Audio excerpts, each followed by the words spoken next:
What is going on, everybody? It is episode 258 of Pop Culture Crisis. My name is Brett. I'm here with my co-host. Would you introduce yourself, please? Hello, Crisis Actors. It's Mary. We have a highly requested guest in the studio today. Sir, to my left, please introduce yourself. Yes, that's you. It's you. Oh, hey. We went live. I'm Brady Bunch. Hey, everybody. It's Kellen. Find me over on Twitter at KellenPDL. We were supposed to have my partner in crime here at Timcast, We were. Serge, but he's out protesting something that I forget. So he's not here today. Protesting. But thanks for having me, guys. Protesting Pop Culture Crisis, probably, because he doesn't want to be on the show today.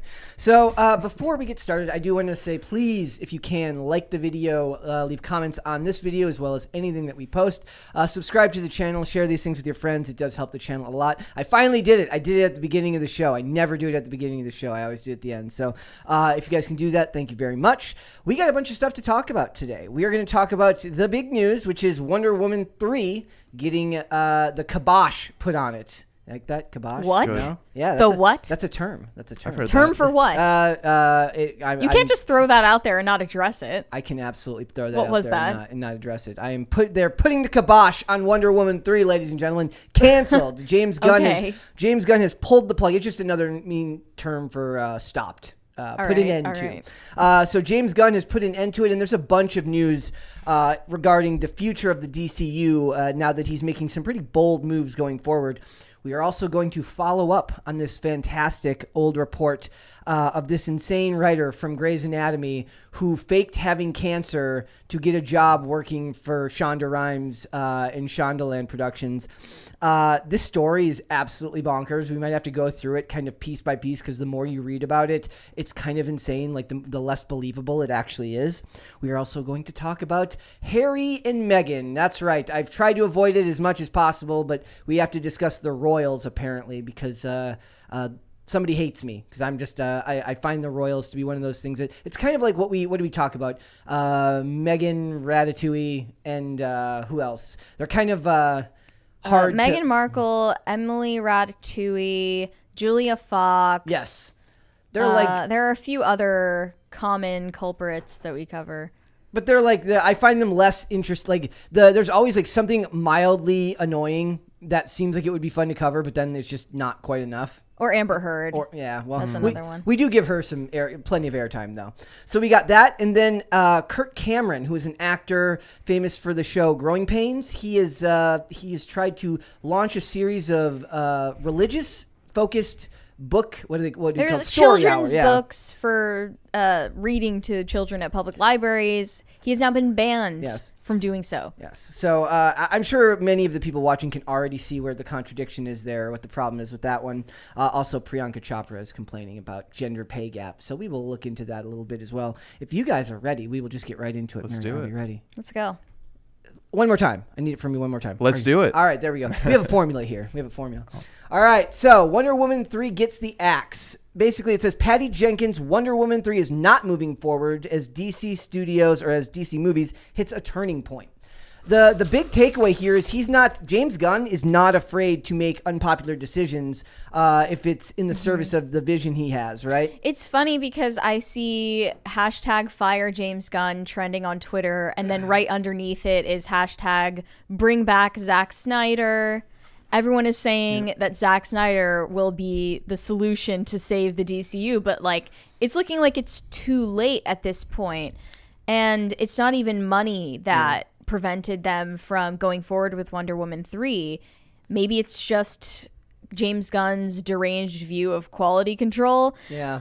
All of the tweets that were calling for James Gunn to get fired said that he just messes with the low stakes characters that are like C-list, D-list in the DCU so that anything he does in their scripts won't have consequences ultimately. That's why he wanted to do the Suicide Squad, for instance. That's interesting. And that's why he was, doing Black Adam. And I mean, now I feel like The Rock maybe feels vindicated because he has reportedly been on the outs with James Gunn. But The Rock doesn't have the same view for the future of the DCU as fans do either. No. Because he wants to prioritize those so-called D-lister characters as well instead of the Trinity. Which is funny because that's what David Zaslav wants. David Zaslav wants them to promote Batman, Superman, and Wonder Woman. Basically, when he took over at Warner Brothers Discovery, he's like, we have like the 3 biggest superheroes in the world. Why aren't we using them well? Yeah, so that's the question he needs to ask James Gunn. I don't know why James Gunn and Safran were hired without this question being answered in the way Zaslav wanted it to be answered, right? Yep. Well, this is the right move. I think it's 100% the right move because you got to burn everything down. There's too many cooks in the kitchen right now. Oddly, as somebody who loves Ben Affleck as Batman, likes Ben Affleck as Batman, loves Henry Cavill as Superman, loves Gal Gadot as Wonder Woman, you kind of like, there's too much leftover stuff and you have to start over. Well, a lot of people actually didn't like at least the sequel to Wonder Woman. The sequel to Wonder Woman is objectively one of the worst movies they've ever made. It's very, very, very bad. So there's at that point, like, you don't need to continue on that exact iteration of Wonder Woman, but you can't just scrap all future projects for that character. Maybe Gal Gadot wouldn't be the person playing her. Even more surprising, she was totally ignorant that her third Wonder Woman movie was to get scrapped. Only just earlier this week, she said, can't wait to share the next chapter with you on Twitter. And Patty Jenkins had something similar to say. She's like, I just finished the script. And apparently their letters crossed in the air. Like the mail went this way, the mail went that way, and they didn't understand that they were about to get the axe. That means that they're going to get rid of the Affleck cameo in Aquaman. Yep. That's a bummer. Like I said, I kind of agree with you. As much as I love those versions, it's too complicated, and there's too many prior. The iterations have been done by too many directors that will clash with whatever they want the future look to be. Right, so you're still going to have the leftovers of the Snyderverse in people's heads when you bring those characters to screen. And it is it's not a 100% purge. They're keeping Robert Pattinson as Batman, but that's not connected to the universe. Yeah, maybe that's the reason. No, that is it's easy to keep something that's not connected. They wouldn't get rid of Joker either. But I think exactly. Yeah. But look, what do those two movies have in common? They're dark and very gritty. Very gritty. And I think that's what we're going to see more of. I mean, that's my prediction. I think James Gunn will go somewhere in the middle. Yeah, I mean, I see all of these tweets criticizing James Gunn for having a childish sense of humor. Yeah, One person said this hashtag, or no, another person said that he has a plan to tank one of the most valuable IPs in the world in favor of dick jokes and D-list characters. So really, it's the opposite problem, is that he doesn't take it seriously enough. Yeah. He doesn't take the big flagship characters seriously enough, or their potential to make a profit. Also, those characters don't lend themselves to the type of storytelling he wants to do. A Batman story under James Gunn doesn't really work the same way it would under a different director. He might be able to pull off Superman, but even that, I think it's too campy. It's too childish campy. I forget where I heard this first, but there was this idea in the works to make the next big DC film on the scope of Avengers Infinity War. Stop doing that. Just make solo movies and prove you can do that right. But also make it sort of a political corruption drama centered around Viola Davis's character. What is her name again? Amanda Waller. Yep. Which I think is incredibly boring, at least for 2022. That's a TV show concept. That's not a movie concept. That is something you do with 8 episodes of a limited run series. It's not something you put on the big screen. But they don't realize that because DC doesn't have their shit together. If what he's trying to say is that he could make it like Captain America, the Winter Soldier, I don't buy that they should do that. I think now in the age of streaming, you do that show. You can still do that show and just do it over 8 episodes. Go back to making solo movies. I don't want to see I don't even want to see crossovers. I just want to see the characters that exist in their separate cities for a while. I don't need to see Ben Affleck working with Ben Affleck's Batman working with Henry Cavill's Superman. I don't need to see Henry Cavill's Superman cameo for 3 seconds at the end of Black Adam, which no one wanted to see anyway. If you do it down the line after you've rebuilt trust with the audience and you've made some movies in a row that are all fairly successful and looked at as positive, well-made movies, we can readjust that. We can, come back to that idea when we get there. But they have yet to prove that they can do that. I just don't see that happening. Also, I wonder what this means for Shazam, which is the only one I actually want. Bring that up. I want Shazam to stay around because he's the only one of the movies that I actually really, really, really liked of the non-mainline ones. Again, Shazam, I liked the first Shazam, but it was entirely too long. I've heard you complain about this before, Brett. Like, they need to cut these movies in half. They shouldn't be 3 hours. They should be an hour and a half. Tell your story. Okay, 2 hours is fine. I don't know if you said under 2 hours. Or I'm not paying attention. No, I said everyone, when we review movies, keeps telling us, like, you guys need to put, like, a rating system in place. I don't have a rating system, but I know I deduct a certain amount of points every time a movie goes over 2 hours, which means Avatar, you are already in the negative, my friend. You are far, far, far in the negative. But here's the thing. They included Superman in Shazam, but it wasn't Henry Cavill's Superman. It was filmed from the neck down, so you couldn't actually see who it was because they were still on the outs with him at the time. And I don't really see the problem with Wonder Woman as an issue anyways, because Patty Jenkins just lost a lot of trust with how badly Wonder Woman 2 turned out. Right. The script was bad. The writing was bad. In general, it was not well made. Well, I heard people are not looking forward to the sequel to Shazam either. We'll see. We've seen the trailer at least. That's not James Gunn, is it? Or no, is it's not. Okay. No. Because I think that when you're talking about like this childish, like they're not taking it seriously, that's the one gripe I do have with Shazam. And I get it. But the character is a child. I was explaining, like when I was explaining there was an article we read earlier that we didn't include in the topics today where they were making fun of the fact that he has a line in the new trailer where he talks about how he threw a car at a dinosaur or threw a car at something. Narrating himself. Yeah. I just threw a car at a building. I love my life. That joke sucks if it's an adult, but it's an adult with a kid. Like, it's a kid being played by an adult. But it would be received differently if we weren't accustomed to the childish humor of Marvel movies where any grown adult in their 40s would say something like that. Well, someone pointed out, though, in Shazam, the actual child is more mature than when he transforms into Shazam. Even though they're both supposed to be the kid, when he's an actual kid, he's much more mature and easygoing, and then when he becomes Shazam, he's just completely unhinged. Well, I see that as something where it's like there's a certain amount of power there that forces you to act, not forces you, but gets you to act differently because you're inhabiting something that's much bigger than what you actually are. And so imagine like you had the ability to fly, and then you do that, your inner child would come out even more so than it already was when you're living your boring everyday regular life. But you're saying inner child. There is no inner child. He is a child. I'm saying that those aspects aren't going to come out when he's not doing something heroic or superhuman. I guess. How old is he supposed to be? 15 or 16, I think. In that movie, really? I thought younger. Yeah, that's what I thought. Oh, I mean the sequel. I think he's supposed to be playing older? 16 or 17. I haven't looked into the timeline for that one. But there's you could leave that up. I also would be fine with them not connecting the universes at all. I don't need connected universes. It's a gimmick now. It made sense a decade ago. It doesn't make sense now to me in lieu of good. Like if it sacrifices good storytelling.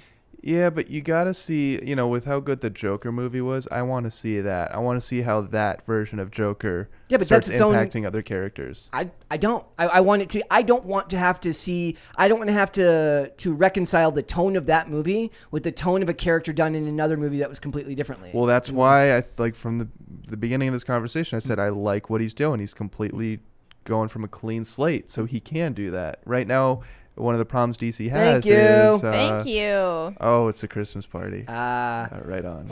Ho, ho, ho! Merry Christmas!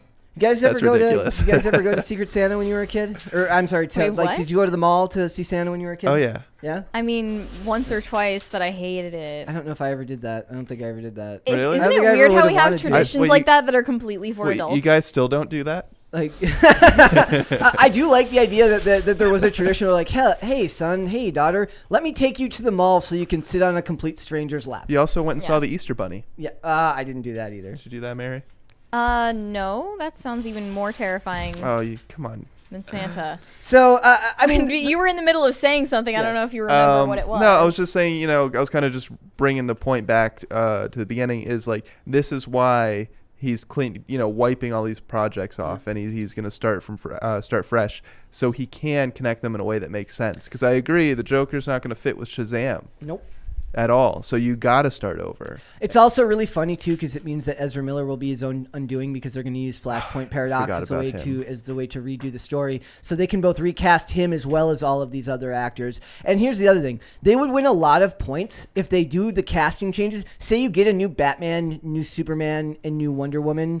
Well, actually, no, let me rephrase that: a new Batman, a new Superman, and a new Flash, and you don't just make it female characters. Like if you actually just keep the characters generally the same, but hire new actors that looked similar to them, you'd be a lot better off. Wait, what female characters? I'm saying as long as they don't go to Supergirl rather than to Superman. Yeah. Like, well, I mean that's a more excusable Or if it's a Batgirl. TV show. Yeah. But that's what they were like. Supergirl. I'm sorry. Supergirl was supposed to be in the Flash movie, and she'll be in the Flash movie. No Henry Cavill. You're better off just starting from scratch. Dump it all. I say dump it all. Keep Robert Pattinson. I didn't even like the Batman that much. I thought it was too long. I thought it dragged. I thought it was dragged out, but I liked the character. But Are you saying that like Robert Pattinson's Batman should cameo in no, Aquaman 2? No. I'm saying scratch all of this and just give them their own projects and leave them apart and separate for at least 5 years. Like make a movie, 2 movies a year, none of them connecting. We can revisit this concept later. Which by that time, who knows where Marvel will be? They might have flamed out by then and be down and out with the concept, since a lot of people aren't exactly excited for. I mean, at the very least, for Marvel's sake, Phase 5 they and 6. have people who come back.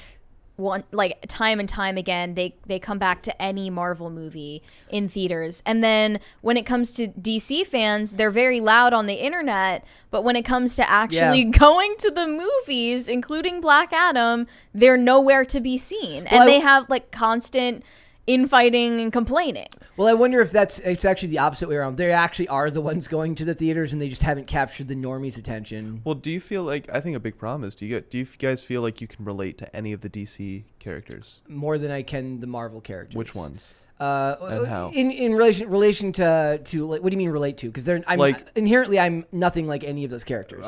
I think Marvel succeeded early on because a lot of their superheroes were regular people. Just normal, average normies, right? And they've gained the super abilities. DC seems like it's on this pedestal of just like fantastical. Like I couldn't imagine myself as a current DC. Well, like what? Person. Like who? Batman, for example. I mean, any of them. Take your pick. I mean, why is it a priority that you are able to imagine yourself as I think that's why it one of those succeeds. characters? That's what I'm saying is I think that's why Marvel is succeeding, and they're on to phase 5 or 6 or whatever they're doing, and DC's struggling to get their foot off the ground and constantly changing directors. I don't know if it's think accurate to say mismanagement. Marvel is succeeding just based on the fact that they had a head start, right?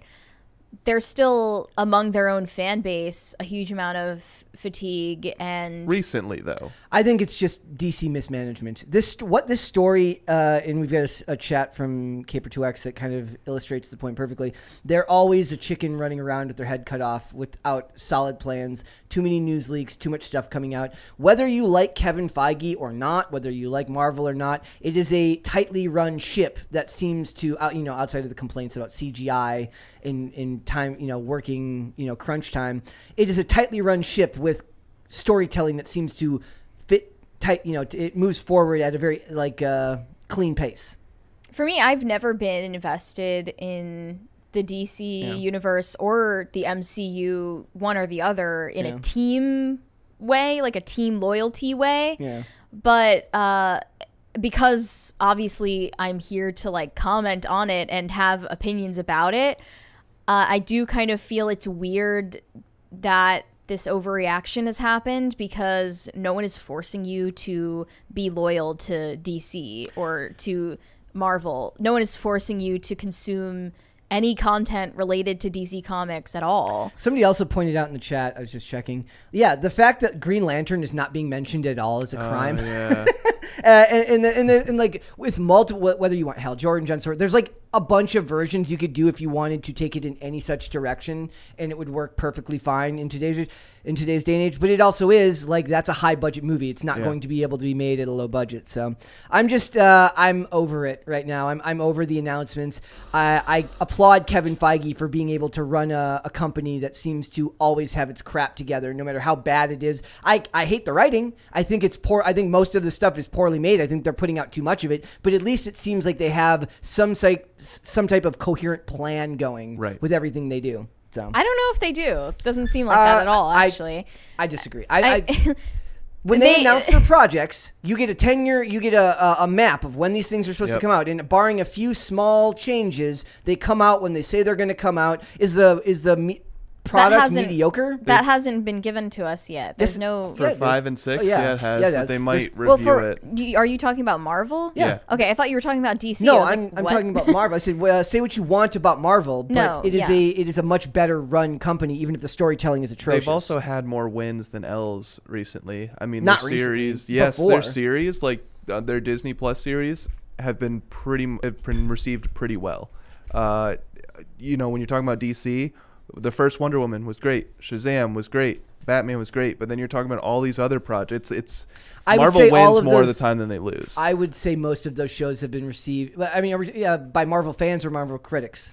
Like either. But they're all forgettable. Nobody remembers any of them. Like the only one I remember is a little bit of Hawkeye and some of Loki. That's it. Like.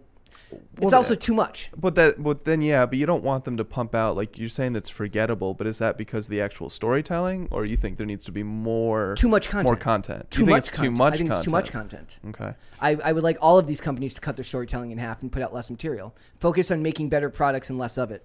Do you guys think that James Gunn is a mole sent from Marvel to? No, I do not. Sabotage. No, I do DC. I wonder how Marvel feels about that. Because he did Guardians of the Galaxy, right? Yes. Yeah. Yep. I wonder how that... Well, I guess he's already... Yeah, he's doing his third and final movie for Guardians. Wonder how they feel about him jumping over. Yep.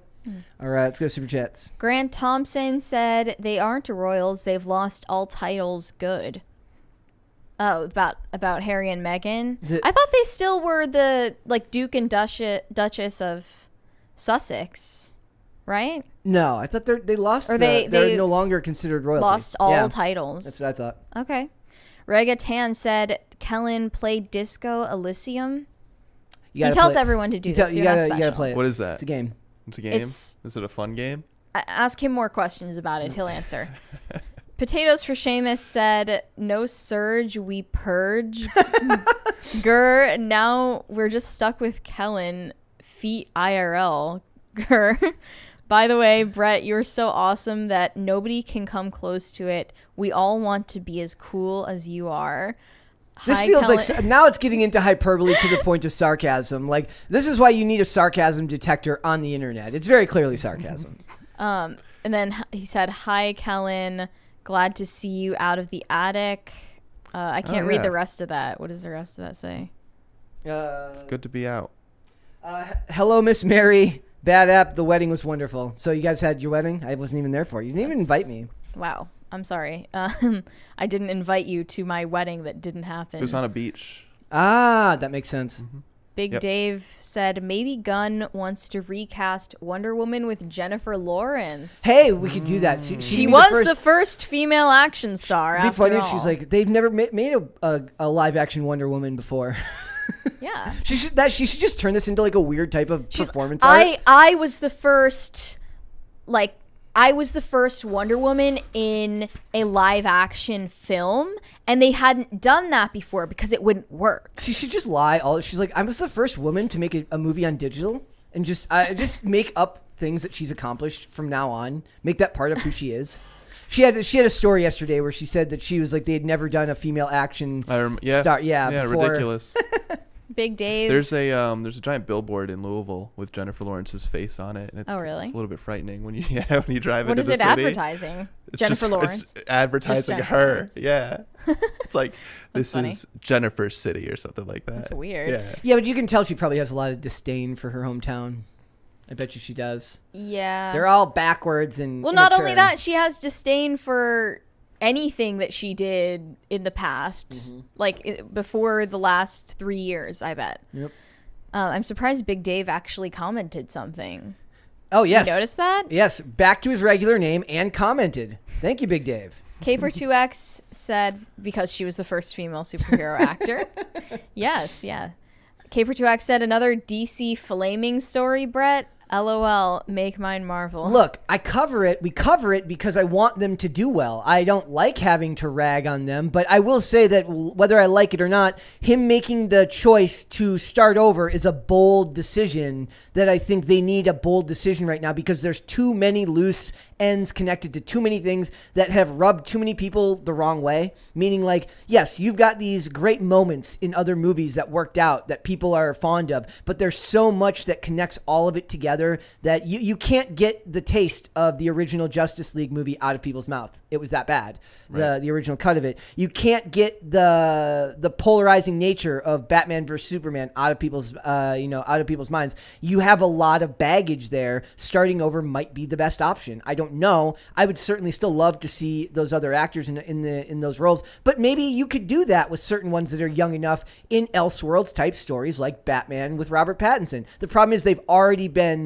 shown to be in part of a connected universe, so removing them from that connected universe and putting them off on their own is a much harder sell because they started in one place and went to another. It's a lot easier to take somebody from like an Elseworlds type story and write in a way to attach them to the rest of a connected universe than it is to take somebody who's part of a connected universe and detach them from everything, because people will be clamoring for, cameos and for people to show up in these movies. Easter egg. An Easter egg. I hate Easter eggs. I know a lot of people love the Easter eggs, but I hate when it's not done like when it's shoehorned in. Not the comic Easter eggs. I hate the movie Easter eggs when they reference previous projects, but they do it in a really dumb way. Yeah. I just feel bad for Henry Cavill because I know he seems so excited to mentioned- be welcomed back. You mentioned Gal Gadot. She said it and him. I feel worse for him, because he just worked so hard to keep, imagine being in that good a shape all the time. All the Marvel actors complain about how they get in this amazing shape just for the role, and then they let their body go all the right away as soon as they're done. Henry Cavill's just always ripped. Well, he was in The Witcher. I mean, he was also in other projects. He was in the in meantime. Mission Impossible. Yeah. And he was also, So he's got his roles. He was in The Man from U.N.C.L.E. before that. But a lot of those don't require him to be that big. Yeah. He's a beefy dude. All Gal Gadot has to look forward to now that I'm aware of Cleopatra. are... Okay, yeah. There's a Netflix thing called Heart of Stone. And the Disney movie. That's coming out next Snow week. White. And the woke, race-swapped Rachel Zegler Snow White movie. Remember, Jenna Ortega can make a whole career off not being as awful as Rachel Zegler. I'm counting on it. That's what I want. Yeah, but I'm surprised you confused them for each other. I did. I was saying that's where I got the idea. I'm like, I confused Rachel Zegler and Jenna Ortega, and I'm like, well, if she's not, then maybe she can make her career on just not being as annoying as Rachel Zegler. Caber2X said, Kellen, you are a true Marvelite. Welcome. We welcome. Would you agree with that? You. I mean, I lean towards Marvel than DC, but that's because I've yet to seen something to pull me in from DC. What character were you talking about that was more relatable from Marvel? That you felt got their powers, like Ant-Man? Are we talking Ant-Man in the movies, or are we talking something else? Like Spider-Man, Tony Stark. I mean, Tony Stark is just Batman, but better. I'm not better to me, but better executed on screen lately. Yeah. Most of the original Avengers, I would say. Captain America, even. I thought that first movie was fantastic. See, I didn't like I liked the second two. I liked Winter Soldier and I liked Civil War. I found the first one extremely forgettable. Maybe that's just a difference of what we like in the movies. I like seeing them become the hero. Well, so that's because so do I. Like I said, they need to go back to they need to prove that they can make good origin stories again before they go back to trying to make these movies so interconnected. And that's the problem, right? Everyone kept clamoring for this stuff. The problem is they don't have the storytelling ability to do it effectively. And I don't like, to be fair, I don't like most of the cameos in the shows and stuff. Like I like seeing Wong in the Marvel stuff, but it's not like he's there for any really impactful amount of time when he shows up on all of these shows. Right. It's just a little thing done to connect them. But here's the other thing: is DC is doing this with much bigger names. So it's a lot harder to get a Ben Affleck, a Jason Momoa, a Henry Cavill, or a Gal Gadot, or even a Zachary Levi is not really in that category. It's a lot harder to get them to just pop in for an appearance than it is to get the actor who plays Wong to make an appearance in a show. He's a great actor. If you guys haven't seen Marco Polo, the show, I think he was the one from Marco Polo on Netflix, was a highly underrated series. It's a lot harder to get actors of that caliber to do so, to come in and just pop in for appearances. I would have loved for them to do something with Joe Manganiello's Deathstroke, to have him appear in a bunch of the different stuff that they're making right now, but they're not doing that either. That was another big waste of talent, was not using him as Deathstroke. That's what they should have done. They should have done Batman vs. Deathstroke or the Assault on Arkham storyline for the Ben Affleck solo Batman movie.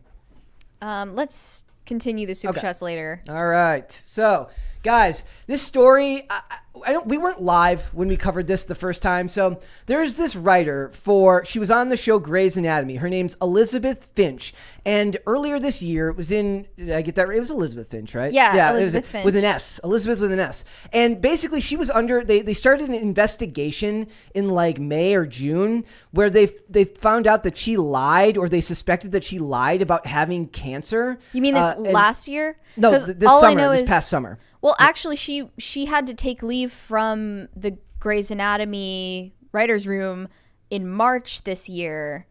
This investigation was already underway earlier this year. I know, but she had to leave the show before that in March. Yeah, but she was on leave. She was on leave because they were doing an investigation. Now she's admitting what happened here. Yeah. They started the investigation way earlier than that, though. In earlier this year. Earlier than March? May or June, earlier than March. Oh, well, it was a long time ago that we covered this, basically. So what happens here is she told a lie, and it got her a job on Grey's Anatomy. I also have I've made an interesting conclusion that's funny to this. So basically she says, I told the lie when I was 34 years old, and it was the biggest mistake of my life. It just got bigger and bigger and bigger and got buried deeper and deeper inside me. She says she took a leave of absence earlier this year after allegations swirled that she concocted her supposedly debilitating health crisis for attention and was placed under investigation following the explosive news. You say that she did this. She created all of these lies about having a cancer diagnosis, having an abortion, kidney loss, her brother's suicide, all of this stuff to impress Shonda Rhimes and get a job writing for Grey's Anatomy. The brother's suicide one, I do not know. S word. I don't know if that's exactly fair, right? Like, she just had Munchausen's. I would have to go back to the original article that we covered when we talked about it. But they referenced that she knew that basically that Shonda Rhimes liked to hire people that had dealt with their own issues because they felt it made the writing more real. If it was something that you remember, they love this concept, right? They love the concept that you can't write something unless you've experienced it. Mm-hmm. Okay, she didn't write a story about Munchausen's. She wrote a story about cancer, which she didn't have. She's actually the proof that you don't need to have lived through something to write about it well. The episodes she wrote, from what I understand, are all very, very highly regarded. I know is she published a bunch of personal essays in different publications like Elle, The Hollywood Reporter, Shondaland, which is Shonda Rhimes' production company. Production company. And then they were adapted into storylines for Grey's Anatomy, which is like the crazy fan gone to its natural conclusion. She was that good of her imagination was so good. You almost have to applaud her. That's what I'm saying. Like, it throws cold water on the argument that you need to live through something to write about it. You don't. You need to do a lot of research. Well, I guarantee you she talks about this. She did a lot of research into these conditions so that she could fake it. In a way, it almost seems like she doesn't regret what she did. When in some of these quotes, she said that she misses it. She misses the family on Grey's Anatomy, even though she was lying to them the whole time. This one line from the article of, like, the more recent article said of her time at Grey's, days where she taped a dummy catheter to her arm and shaved her hair to feign that she was undergoing chemotherapy. She now says, I really miss it. I miss my fellow writers. one of the things that makes it so hard is they did really rally around a false narrative that I gave. She only misses the attention that they gave her, and she's only sorry, seemingly, that she got caught. She doesn't have a thought in the world of how they feel about being duped by somebody. Like, whether you like it or not, I don't know, like, if you guys have experienced anything like this. I know this from my own issues, right? Like, substance abuse problems. Whether you want to admit it or not, your actions have consequences for the people around you. Like, you think you're only hurting yourself, you're not. At the very least, you're causing a certain level of emotional expenditure from the people around you, the ones that care about you. It takes emotional, it takes an emotional range, and you go through a lot of things worrying about somebody that's struggling or suffering. To do this to people and not be more upset by your own actions is kind of a point. But it wasn't just what I can't get over. It's not just one lie. No, like it is gets specific. progressively. There's details, like the type of cancer she chose to have. I'm like, I don't know what she expected. Like, so I'm reading I have the article here. It says, I don't know how to pronounce this type of cancer, but it's difficult to treat, and it's of the spine, I believe, and it's very difficult to treat. Like, there's only one end result here, is that she would have ended up having to die.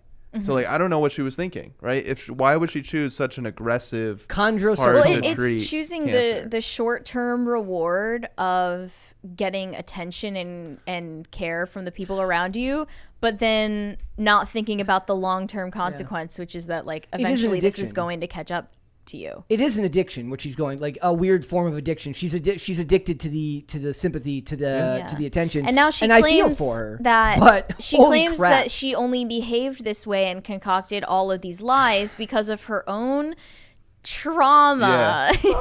Well, you're and right. her PTSD and anxiety. You're right. And She's depression. not sorry that she did it. She's sorry that she got caught, because what she's saying is, yes, I did these things, but it's not my fault. It's because of my brother. That was my favorite. But I feel like, how are we supposed to even believe that? That's why I'm just, like, throwing it in with the rest of her lies. What makes that true? Why are we supposed to believe that you got a diagnosis with any of the following, like medical trauma, depression, PTSD, anxiety, when the rest of the diagnoses that you've said you have been false? So imagine the one about her brother, right? So she lies about her brother basically taking his own life.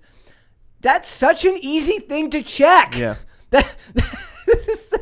That's insane. Like, I get it.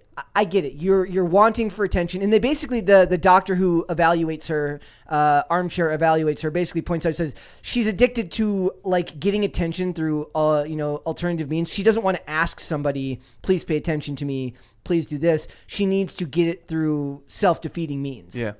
But what will the consequences be for her? Because it doesn't seem like she broke any laws. No,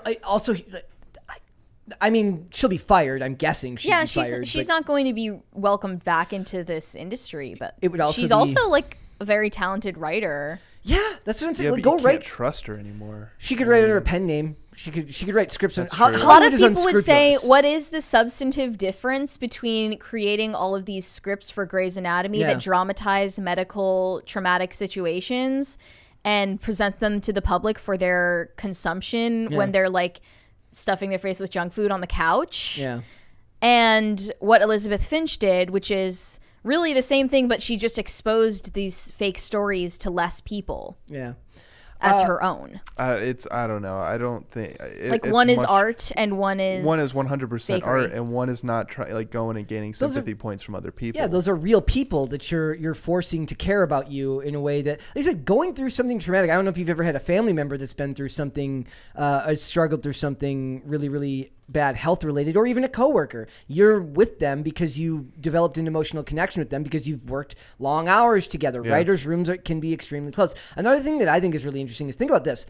On a daily basis, I tend to wonder sometimes, like, how much people even notice about other people, because people tend to be so kind of wrapped up in their own worlds. Like, to have that many lies on top of each other, that have that many intellectual inconsistencies that they finally started to notice, feels like it would have had to have been an insane amount of them just to even get. Well, imagine the stress too, like she put on her coworkers by be like, how dare you, like, doubt that a woman has cancer? Oh yeah. You know? Yep. Yeah, this is coming from the culture, really, that we can't question other people's trauma because it's invalidating, Right. Yep. and you have to celebrate people's trauma and put them on a pedestal based on whatever hardships they've experienced, and then spin it into a script to sell it. That's what this is, a consequence of the commodification of trauma. Yep. Well, of any type of victimhood culture, Right. not just that kind of trauma, but anything that makes you feel special, And even where it now- happens to you, rather Even than now, when you're caught in the lie of all of this fabricated trauma that you've gone through, you still have a way to manipulate and twist it into a new victimhood narrative. It reminds me of like a kleptomaniac, like someone who starts off by stealing a candy bar, and then by 2 years later, it's like entire backpacks full of high-end garments, Yeah. right? That's what this reminds me of. She got away with a little thing, and then she just ran with it, and And that's I why think- there's like 15 different serious health issues that she was lying about. Yeah. Also, she the maybe the most abhorrent part was the where she lied about that her cancer diagnosis forced her to have an abortion, and she did this during the political tensions as they were rising. That is evil. She's sick. It's I mean, evil. that's what I get from this. Like, no healthy person mentally would go on with this.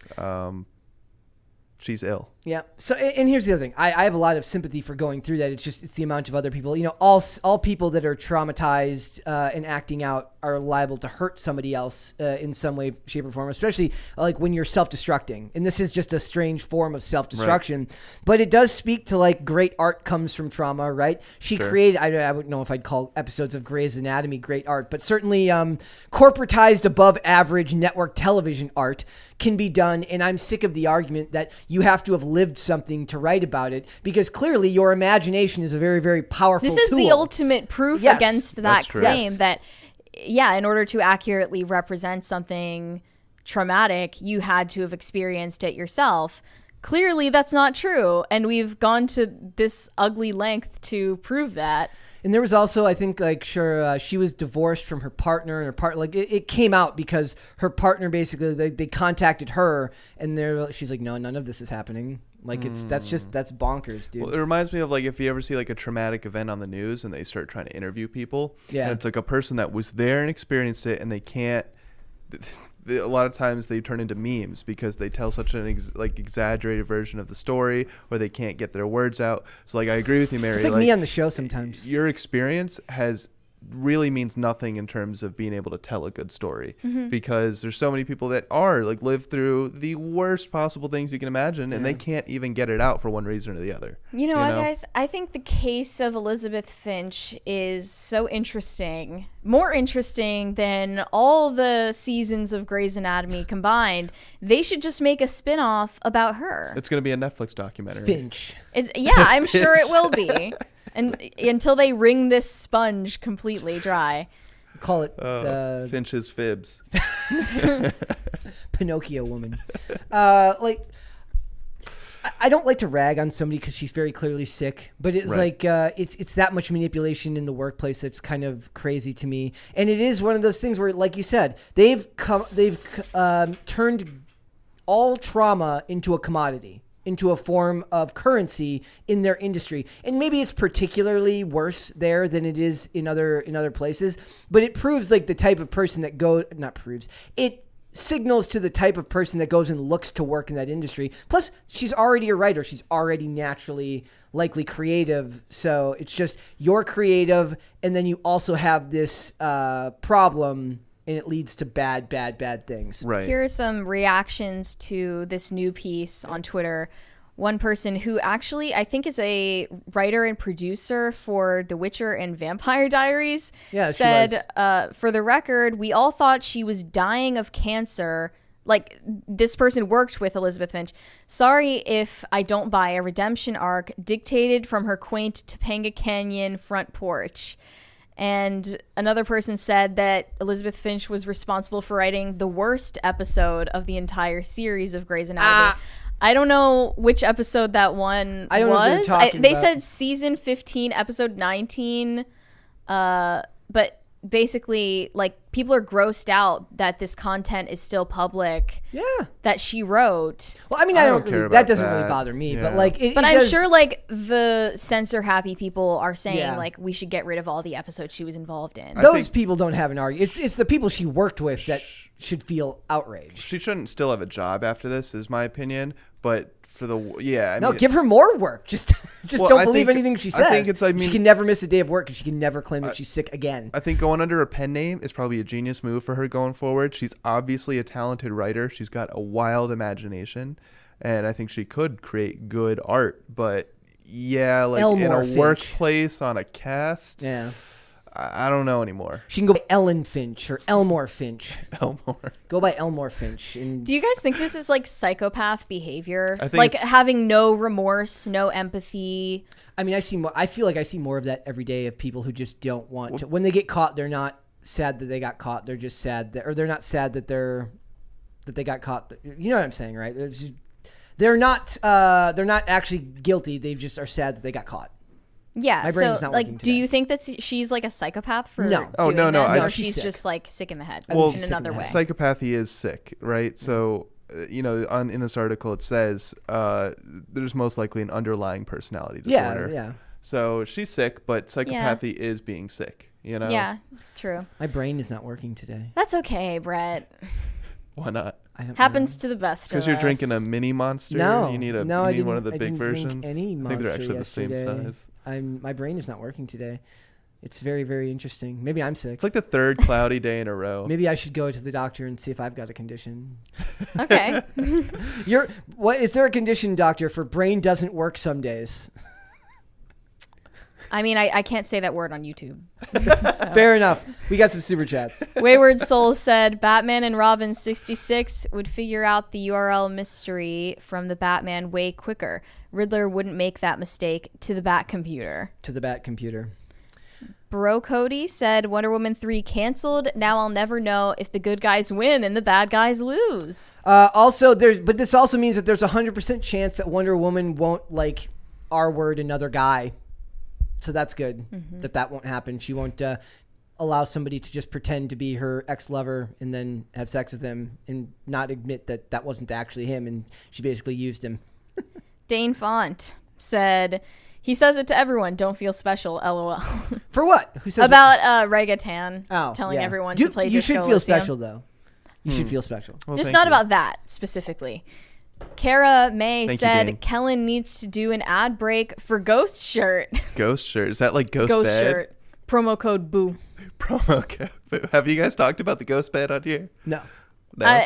The only thing I know is that Wesley kept saying Dude, it. it is the best. It's ghost shirt. It's not even there. Ghost bed. It's so comfortable it makes you a little bit scared. Is my brain just not here? I don't know what the frick is going on. That's how I felt when you said. What did you say at the beginning of the show? I don't freaking know. Some Yiddish kibosh. word. Kibosh. Is that Yiddish? That's a word. I don't. It's a type of sausage. Kibosh. That's a kielbasa. Okay, that's It's a different thing. Okay. Why do I remember kielbasa, but I can't talk like a normal human being today? I ask you. Chill. Bad App said, fake news. I have the receipts from the wedding. Also, tell Tim I'm sorry I said he blew it. Ye is off his rocker. Yeah, but Shane Cashman would disagree. Yeah. Go read Shane Cashman's piece on timcast.com, we actually. need Ye and Finch to get together on something. She can write the Yay movie. That'll be good. That would be good. She's like, Ye, do you know your lines? Yeah, I'm good. And they just completely goes off tangent. Let's they have they write out all the storyboards to get it all ready, and of course only Kanye can play Kanye in the Kanye movie. Like, I'm here for it. By the way, I've listened to more Kanye since I found out what a nutcase he is. It's like it's kind of perfect. It's kind of proof of marketing, right? Like, Yeah. Like I listen to him like once in a while, but now because he's on the brain, because he's been in the news so much recently, I'm like, oh, I'll listen to some of that old stuff. I need to stop watching YouTube said the line should be discussing genocide, not Hitler. For what? Ye. Oh, yeah. Yeah, I haven't really been keeping up with all the things that he's saying, but it just keeps getting worse. High Voltage 75 said, ordering pizza, pick the toppings crew. Kellen? I'm usually a sausage bacon kind of guy. Okay. I usually get spinach. Oh, Is that horrible? I don't know if to I can me? work with you anymore. horrible. I get spinach, mushrooms, Oh. and heirloom tomatoes. oh, that's not even pizza. Yes, it is. What do you mean? Barely. Yeah, right. I'm a veggie person. I like veggie pizza. Pepperoni and green olive. Okay, Yeah. not bad. No pineapple for me. I like olive too. Pineapple for you guys? I haven't tried it before. I'm not against it, but I don't normally eat it. Yeah. I like that. Like, we refuse to take a hardline stance on pineapple. Like, I don't have strong opinions on this. No strong opinions on pineapple. Well, I do like pineapple generally speaking. Yeah. It's the only. I just think debating pineapple on pizza is chuggy, so I won't do it. Did you see the picture of the guy who put who puts mayonnaise on pizza? Oh. Ew. And the meme says it says like pineapple and non-pineapple pizza eaters, we must come together to defeat this abomination. What? Do you guys like dipping your pizza in ranch dressing? Never will. No. Oh, I don't like that's anything good. with ranch. Ranch Really? is awful. I don't eat ranch. Yeah. Is that like a regional thing? Tacti Plati said, we need Mary to go off on Bionicle and its lore. I saw your meme earlier. My meme, my Right? May. Your- I posted this meme on my Instagram story that said, like, it was like Mike Wazowski spurging out, and he was like saying, like, me explaining Bionicle lore to my wife's boyfriend or whatever. No, I don't know much about Bionicle lore. In reality, it's just I watched the first Bionicles movie the other day, and it's a great little like 90-minute classic of the 2000s. Everybody is liable to be more forgiving of a movie if it's short and gets you out of there. That's true. In and out. I need to stop watching YouTube said, not a Nazi, but the fear reveals a lot. We should be able to at least discuss Hitler. The real tragedy would be discussing genocide. No excuse for that one. Wait, we're not supposed to discuss genocide? No, he's I saying- guess. What are we talking about? Like, I or maybe he means condoning. yeah. Well, yeah. But of I don't course, think you nobody should be condone either. Well, I also think plenty of people talk about Hitler. I mean, that's such a popular. I don't think topic those of two the topics can be conversation. completely separated. Yeah. That's true too. I don't know anyone who's going around. I mean, did he say something about like Maybe I'm just not being keeping good? up and he said something. Certain events, historical events, he doesn't believe in. Yeah, no, Maybe okay. that's what it is. I don't know. I hear all that and I just think it's just publicity. Like, Oh yeah. yeah. Bad App said, F, Mary, Kill, Domino's, Pizza Hut, Papa John's. These are not good options. Well, you marry Papa John because he's been here. I'd kill Pizza Hut, tolerate Papa John's, kill Domino's. I like all That's three of them. tough because Pizza Hut has the most sauce out of the three. You know what's the best? Sbarro. Yeah. No. Nothing better mall than a pizza. nice small pizza. I used to I where I lived in Minnesota, there was an Arby's connected with Sbarro on like a street, Wow. not Oh, in a mall. really? It was the greatest thing ever. Have you ever seen I've the never seen Taco that. Bell KFC combos? Oh, Taco Bell, those are- KFC. And Long John Silver's, that's a thing too. Wow. All three, super power. Long John Silver's and A&W do the I've never had same A&W. thing. Ugh. That's kind of A&W 's gross. Is it? Good app. By the way, none of those are the good pizzas, but like I do think that people tend to get very, very pretentious when it comes to pizza. Like I had a lot of friends in Minnesota when we would talk about like we would do the Christmas party every year, like us and our friends, and the joke would always be, and we'll order crappy pizza. And the idea is that you order Domino's and call it crappy because it's crappy pizza. But it's like, you're pretentious for saying that. Well, What It about is. Little Caesars? It is. I love Little Caesars more than all of those. there's a saying: "There's no good pizza south of the New Jersey Turnpike." So, Now I'm hungry. Controversial. Good Factual. app said, love the range of opinions and arguments pulled together by PCC. Do you ever plan to have virtual guests, Critical Drinker, Sydney Watson, Chrissy Mayer, etc., who may not be able to join the show in person? Likely not. I want to have. I have a hard enough time talking to people. As you found out today, guys, I have a hard enough time talking Sorry to to people. shoot you down like that. But I can barely talk when they're in the room, let alone if it's virtual. I would rather have them here to actually have that discussion, and I think that works better. But I am glad on days like today where we have. I wish I was able to make more coherent arguments and sound like an actual fully grown adult, but getting pushback and talking about this stuff is always fun when people have a range of things that they believe. We have a fun guest tomorrow as well, so you can look forward to that. Very excited about that. Potatoes for Seamus said, Brett, that was all a compliment, bro. We care about you, man. No sarcasm. Meant it was all a great compliment for a great person like you. See what he said? Compliment twice in the thing, and it still feels a bit like sarcasm. A little bit. Thank you, man. Johnny Derp said, to say she must have trauma to lie cheapens those with actual struggles. It is possible for a woman to be a bad person without an excuse. That is all. Did we say she had? I don't know if that's. She said that she had yeah. PTSD that caused her to make up all of these lies. And that was the part where it's like she got me in the beginning when she's like, what I did was wrong. I make no excuses for it. I'm like, yeah, that's right. Own I make your no actions. excuses She's for like, it. Here's my excuse. But this happened, and I'm like, oh, you were doing so well there for like the first 2 minutes. Yeah. Let's move on and get back to the super chats later. We want to talk about Harry and Meghan, quite sexistly titled Harry first. Netflix docuseries. Why is Harry the first one named in the title? Because very misogynist, if you ask me. Patriarchy. Of Yeah, course. because the patriarchy is going to patriarchy. And I wish that we could react to the trailer for this docuseries with you guys. It was released on Monday. It was absolutely ridiculous, and they already were coming in with the race baiting, and the narration basically had Harry saying that the media comes after all of the women who marry into the royal family. And it just seemed like it was going to be a victimhood pity party from the very beginning. And that's what it is. They released the first 3 episodes today, and the next 3 extremely underwhelming, boring episodes are going to come out next week. Do you think he asks permission to get something from the fridge? Yep. I think he does. Do you think that Prince Harry sleeps on the couch? No. I think that she gets like the most of the bed, and he gets a corner. He gets like no blankets. She gets the blankets, and he definitely asks permission to like eat before dinner. He's so beta. Like when I look at any of the pictures of them together, it looks like she's running the show, and that's also how it looks in this docuseries. He looks totally spaced out. He looks like a zombie. He's just following orders. Let's play we can play at least play this. Yeah, clip from let's TMZ. play this clip that shows how Meghan Markle really feels about the UK. Don't copyright us, bro. Very different to be a minority but not be treated as a minority right off the bat. But obviously now people are very aware of my race because they made it such an issue when I went to the UK. But before that, most people didn't treat me like a black woman. So that talk didn't have to happen for me.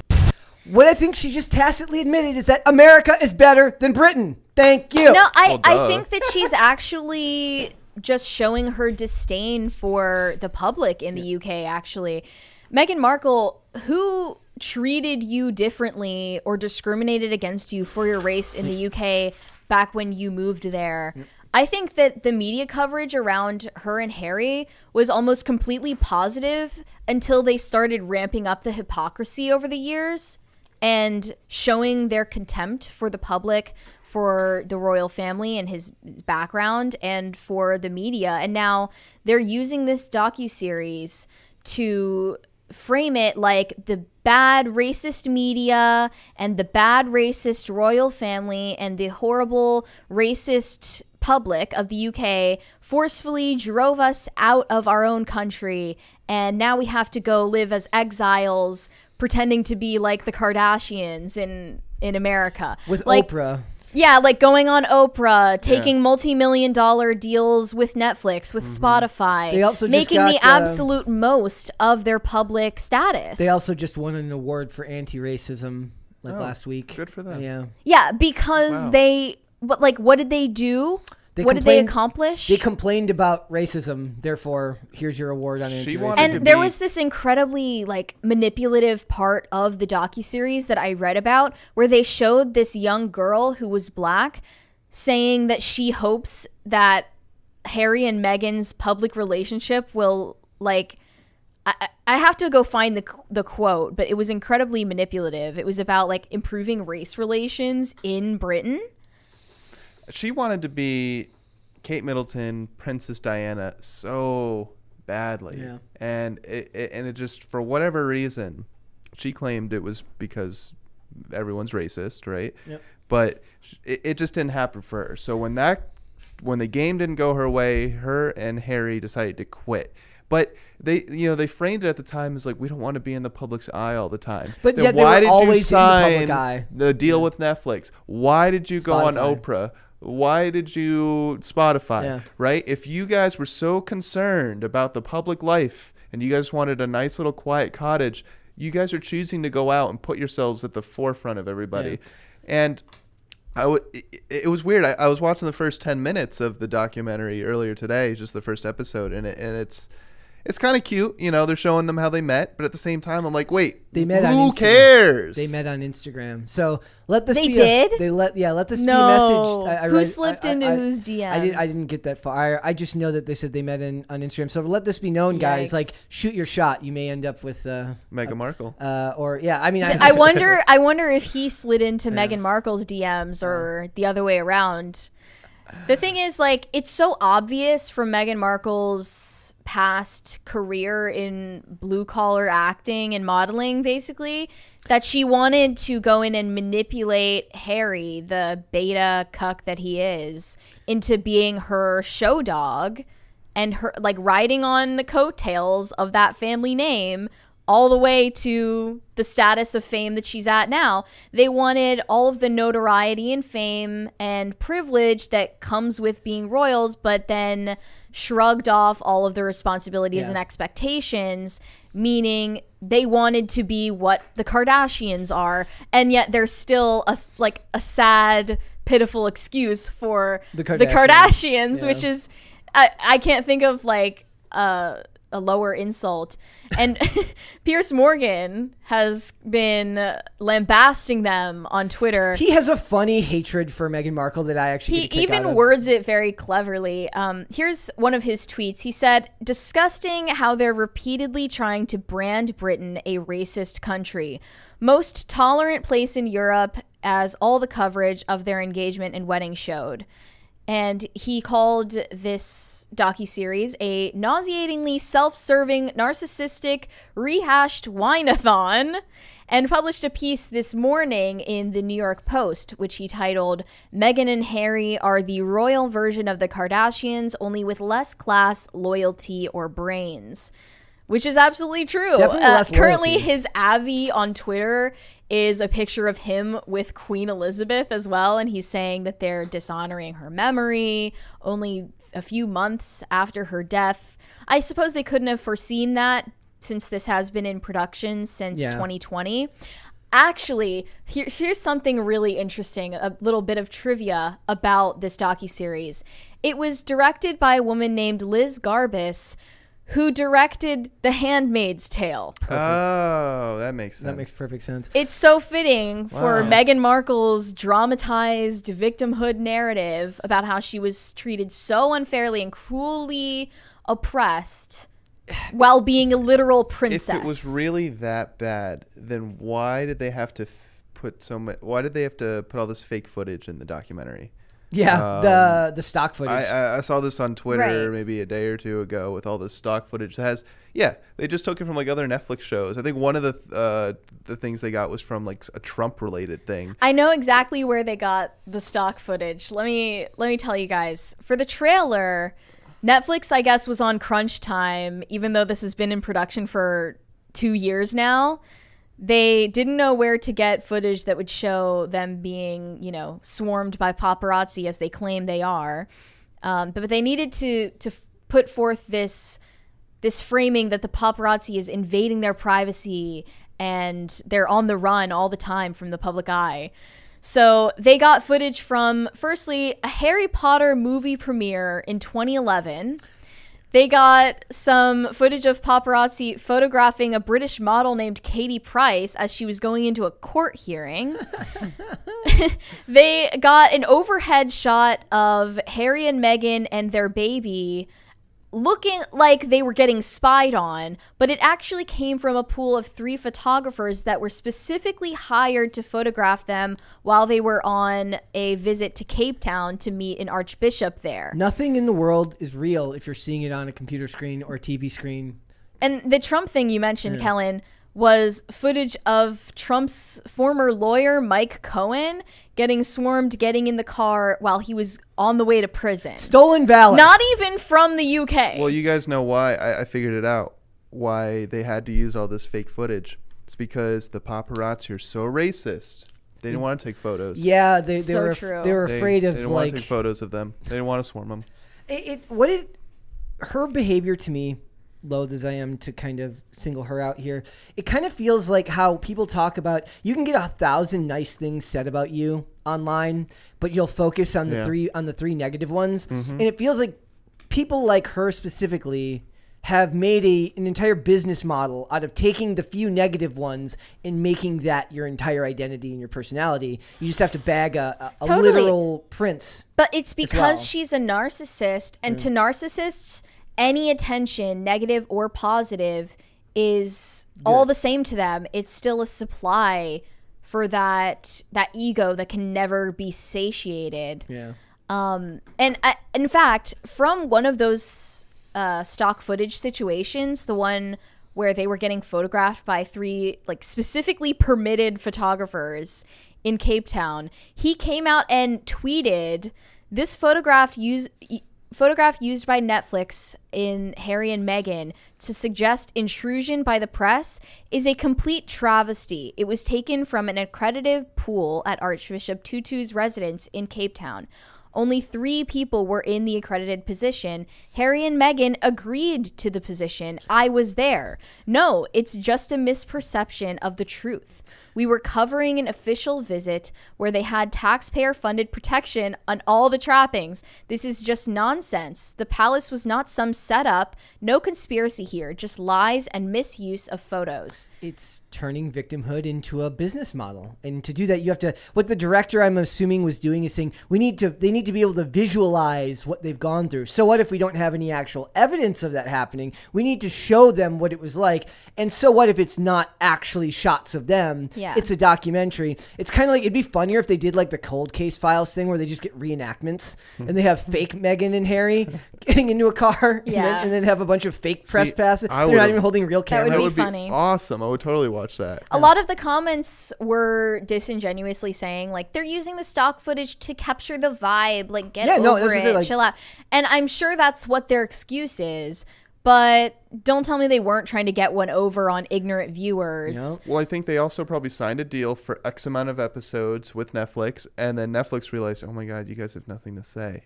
And they defined all this filler. They defined all this filler to fill time. Everyone is saying, people who are reviewing this series are saying there are surprisingly few bombshell moments or reveals in it. It's all just kind of a nothing burger so that they can complain about how hard it is to be them with no evidence. Who came up with the term nothing burger, I ask you?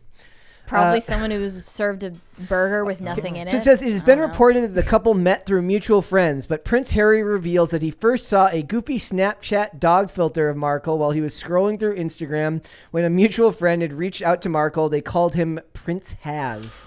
Markle shared, I said, who is that? After exchanging phone numbers, they met for a date. So good for them. So they talked about that in the first little bit of the documentary, and apparently he showed up 30 minutes late to the first date.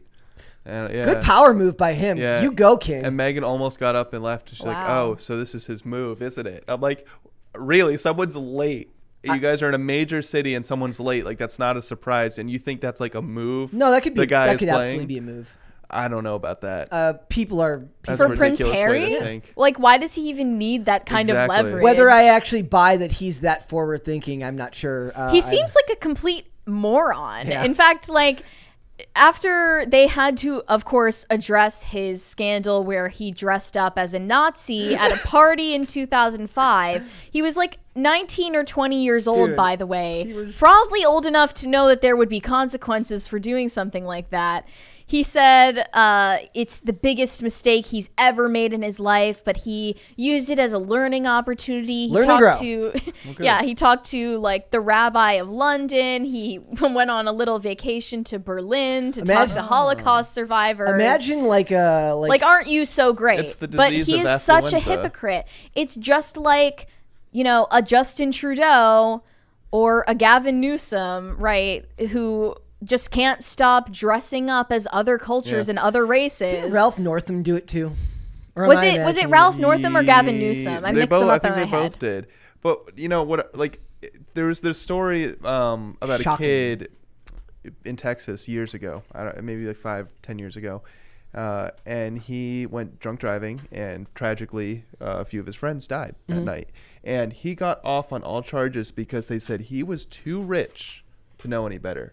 He came from such a it was actual called, affluenza. Exactly. And I think that's what you see from these world leaders. Like all these world leaders have someone powerful that was their mother or father, right? So like Newsom, Northam, Harry, it's like I think they don't know any better. Like money has cushioned their life. They haven't actually learned any lessons. And when they do learn lessons, it's for a photo shoot. It's funny because this cushioned life is exactly what Harry is trying to call out in the rest of the royal family, but not himself. Yeah. He's saying, oh yeah, there's like a huge amount of unconscious bias in the royal family. Here's exactly what he said about that. He said, it's no one's fault, but once it's been pointed out or identified within yourself, you need to make it right with education. It's awareness and constant work in progress for everyone, including me. Look, talking about racial unconscious bias. There is nothing. Even though he's currently married to a woman of color. Like, I just can't imagine speaking like this from your high tower when you are just as bad or worse as all of the people you are calling out. He literally dressed up as a Nazi. Telling other people that they need to educate themselves is maybe the worst thing in the entire world these days. There's nothing more pretentious than telling somebody that they need to educate themselves. Mm-hmm. Yeah. Well, yeah. I mean, I feel like it's a waste of your own breath. Like, if they're wrong about something, then you educate them. Don't just be like, oh, educate yourself. Like, what are you doing? There's no evidence that the royal family or the public in the UK actually has all of this unconscious bias or conscious bias against Meghan Markle for her race, though.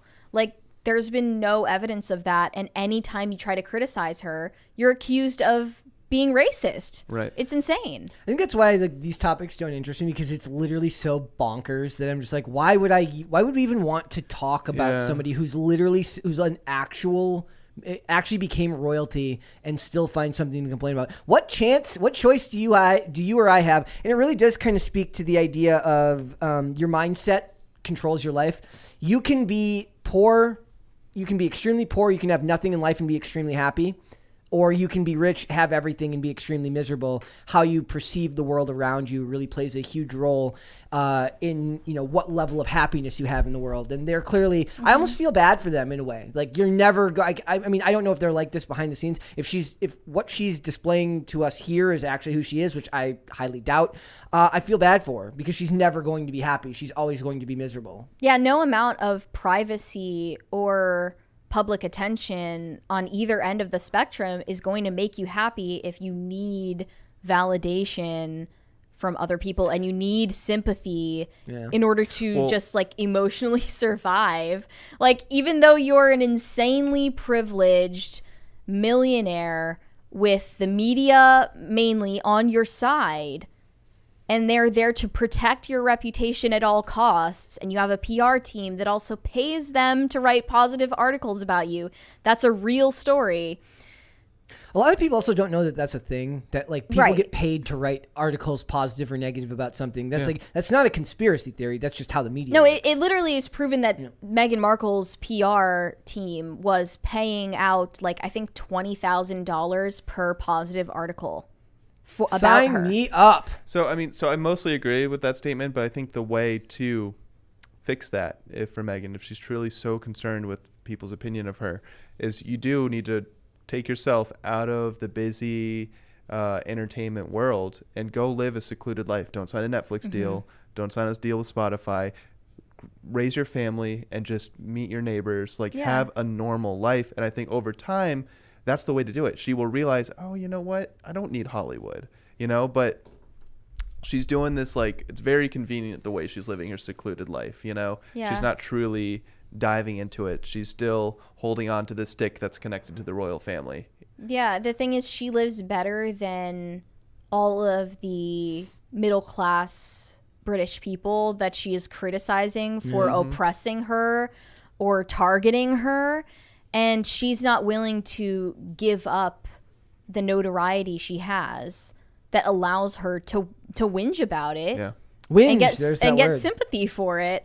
And for a couple that claim they value their privacy so much and they don't even show the face of their baby to the public, yet they're putting out screenshots of text messages, private home videos, private photos from their dates and video diaries and content including their son.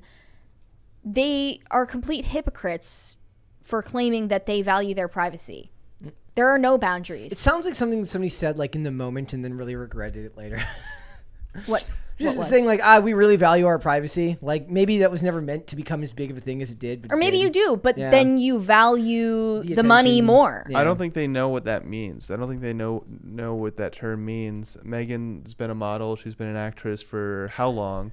From briefcase girl to princess. Born into the royal family. I don't think they truly know what privacy means. I think what their definition of privacy could be completely different than what we consider a definition of privacy. I think they think I want to be the person that says where and when I make an appearance. I don't want to be reliant on the Queen or my brother-in-law. Yeah.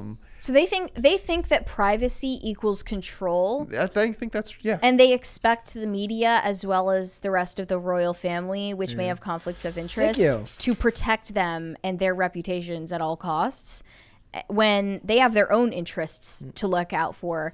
One of the most ridiculous and egregious parts of this docuseries so far is that they made this tenuous connection to Brexit and the EU referendum, that it was happening around the same time as Harry and Meghan's wedding. I don't have that on here. Can you explain it? So there was this narration on the docuseries saying this fairy tale is embedding itself in a nation having a pretty toxic debate about the European Union.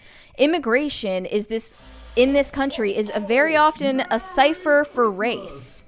I love you can literally we're reaping the benefits of decades of humanities and liberal arts classes in colleges where you can verbalize and intellectualize absolutely bonkers ideas that have no basis in reality, and as long as it sounds intellectual, people will buy it. They also said it was an auspicious moment for Britain to be trying to live out this fairy tale story of a fairy tale princess.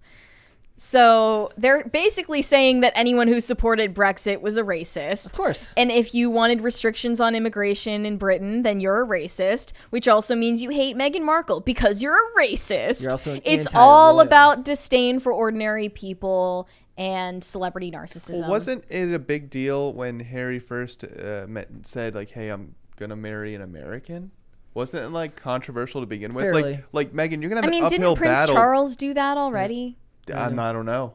I really don't know. But also, a lot of people are pointing this out, saying, why is all the attention going to Harry and Meghan when we could be talking about Prince Andrew? And it's you're actually just saying that to defend Harry and Meghan because you like Harry and Meghan, not because you want to call out the corruption in the royal family and their ties to Jeffrey Epstein.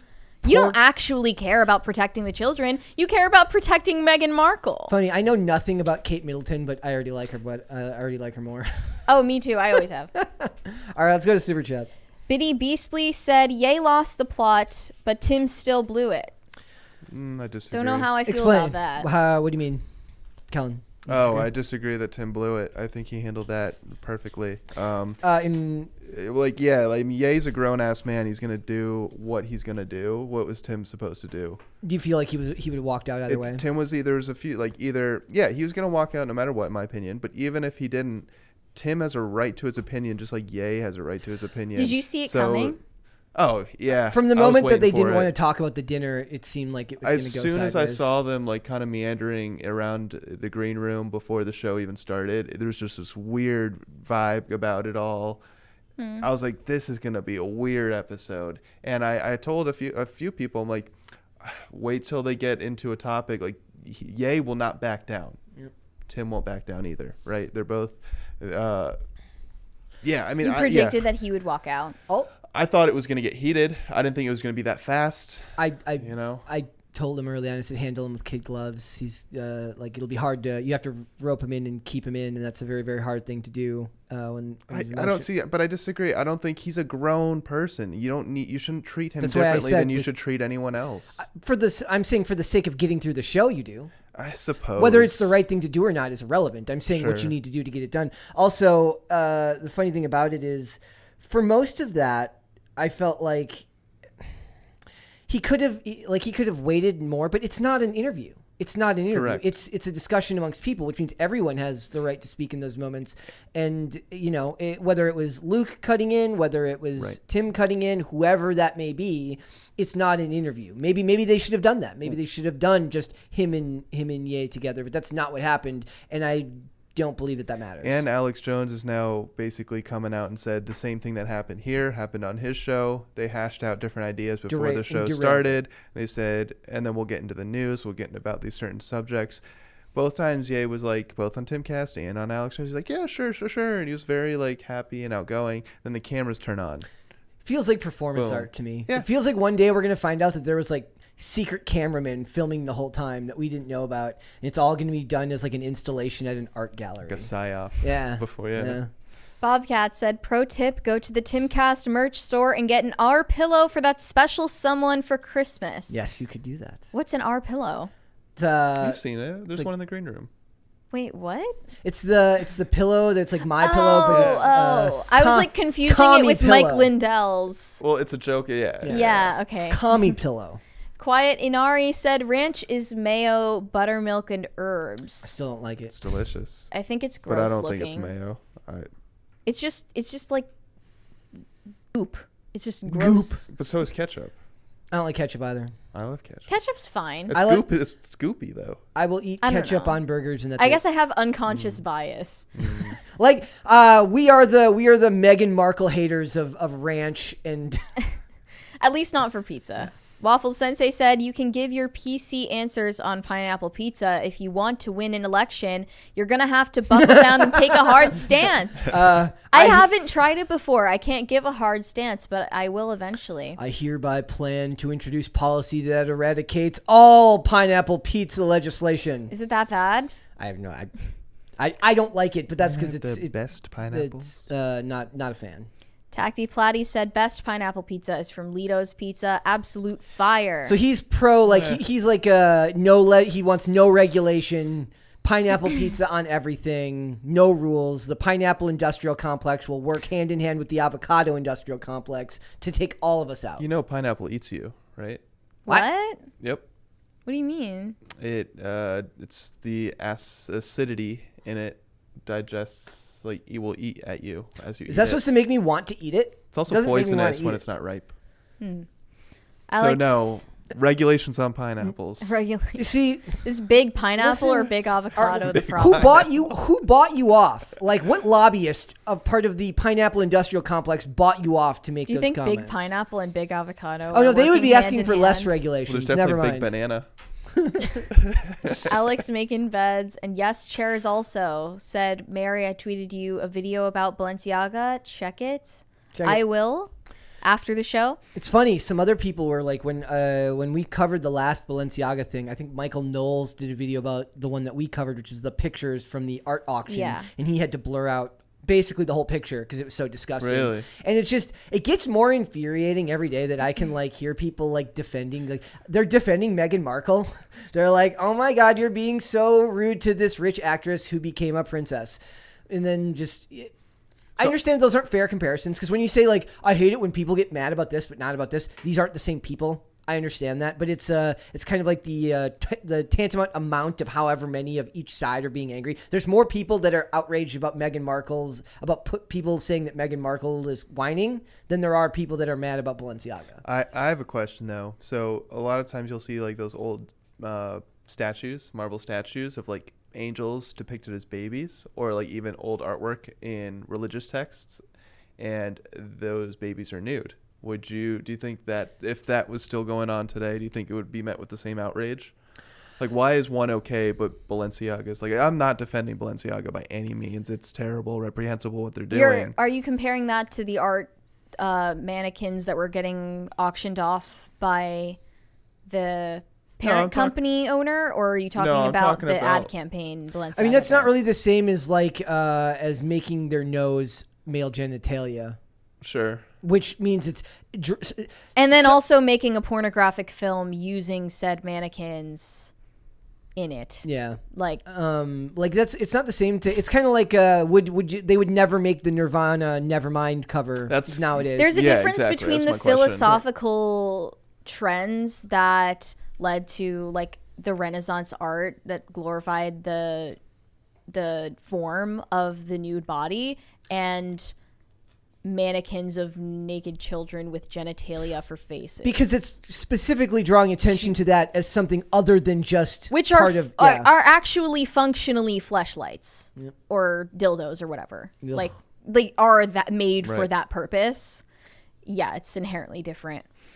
Bad App said, I go to the mall every September 11th and have a 9/11 feast of all the American faves: Sbarro, fries, Taco Bell, Asian chow. I have no idea if he's if he's being honest or joking, but that sounds like now I want all of them. It sounds like a good tradition. Yeah. I could go for orange chicken right now. Yeah. Tacti Platty said, Mary going off on Meghan is, and then it was like the OK symbol. Yep. Please make it a clip. There you go. You've got your clip for tomorrow. Will do. Caper2X said, Mary, show us on the bear where Meghan hurt you. I'll tell you what. The Balenciaga bear. She left Suits too early. It was like her crowning achievement was her and Mike on that show. Love that show. Yeah, her talents are wasted on Netflix. A good example of like when they finally introduced the romance there, it's actually a good example of like we've talked a lot about how you don't always need to show the sex scene. Now granted, it was a USA Network show, so there's no nudity, but they paced it really perfectly, so the scene felt necessary when they finally got together on that show. Granted, it's a PG version of it because it's network television. Big Dave said the only thing worse than talking about the Royals is talking about the JV Royal team. Sorry, I'll be silent now. You don't have to apologize. The high school I went to, that was the name of our team, was the Royals too. So that would have been, yeah. Did you just dox yourself? I just doxed myself. Suhata Mastani said, Brett, have you watched Fargo? Could you guys review the movie and the series? That would be interesting to go back and review the series. I have seen the movie. I'm from Minnesota, therefore you kind of have to see Fargo growing up. But I have not watched the show. I didn't get around to it. But I have heard fantastic things about the show, so that might be worth the watch. I don't know how. I think they did 3 or 4 seasons. So Bad App, I'm not reading that. And let's move on. Let's do it. All right. All right, guys. We are moving on. So Kirk Cameron, he is an actor, and he isn't. He's tried to get something into public libraries, which apparently you just can't do in 21st century America. He wrote this Christian or faith values based children's book called As You Grow, and he wanted to read this to children in a public library, and now he has been banned from doing so because of his past comments regarding his beliefs about homosexuality. He called it unnatural, detrimental, ultimately destructive in the past. None of these sentiments are in the children's book that he planned on reading, but they decided that, off-platform behavior is really enough to kick him out. It is really interesting how, like, now it used to be a rare thing for you to not to get in trouble for off-platform behavior, but now who you are on the internet in whole is who you'll be judged by all companies. Meaning, like, they don't have to just wait for you to do something wrong on their platform. Patreon gets rid of people all the time that do stuff that they don't like off-platform.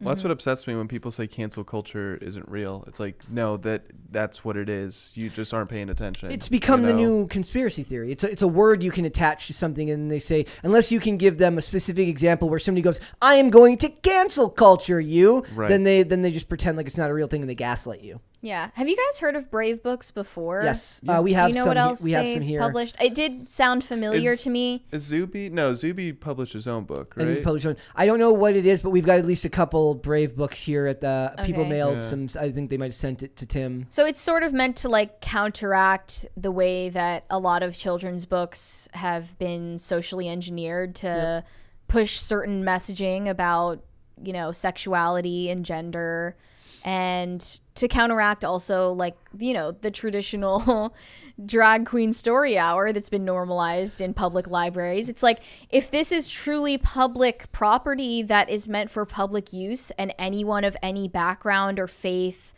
can use it the same way, what right do they have to say, our values don't align, you're not allowed in here? It's also really interesting that they say, like, diverse, like, we wouldn't let you in because of we have a diverse group of people here. I'm like, do you think that diverse people aren't religious? It's diverse except for not you. Well, I mean, I think, I know that question was a little bit rhetorical, but I think the answer is yes, actually. I think when they say diverse, they mean LGBTQ, and I think that has directly replaced religion. I still think their religion. There are religious. I mean, people there's that are gay. what I think you're saying is there's no need to pit those groups against each other. They're the ones creating the dissonance there, when in reality it could be just fine for him to go read this faith-based book to children, and I'm sure like plenty of LGBT people would not have a problem with that. Yeah. I just don't know. So they've got the drag queen story hour all over the country, right? It's a very popular thing that's happening right now. What validates someone in that community? Like, what makes them someone? Like, I'm not saying they can't read to children, but like, this is an actual author of a book. Like, that makes sense. Yeah. For you to sit down, read your book to children. What does what constitutes a drag queen? What makes them? Yeah, I don't know if there's actually an explanation as to why that is something. Is it because the idea is that somebody lives an alternative lifestyle, therefore it's a good idea to expose children to an alternative lifestyle early on so they don't develop some sort of inherent bigotry against them? And I could be wrong, but if the drag queen was like openly drag for most of his or her life, and then him or her wrote a children's book, I could understand that. Like, that's the author, right? You're not looking at the lens of a drag queen anymore. You're looking at an author's reading their book to a child.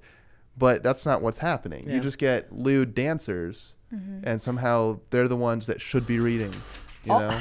You know what this reminds me of is that they're suppressing an independent company that has gone off on their own in sort of a ghettoized corner of media to make what they want to make and push the messaging that they want to instill in children, because they're not, like, precisely because that messaging is not allowed in the mainstream.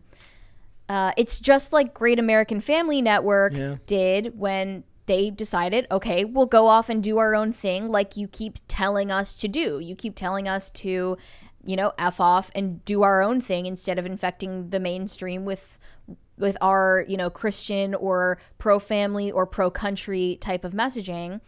And then when they go and do that, there's still just as much outcry and anger from these people because really they can't stand that you exist at all. And let's face it, they say right here, we are a very queer-friendly library. Our messaging does not align. One library worker told is that Rochambeau Public Library? That doesn't sound like a real thing.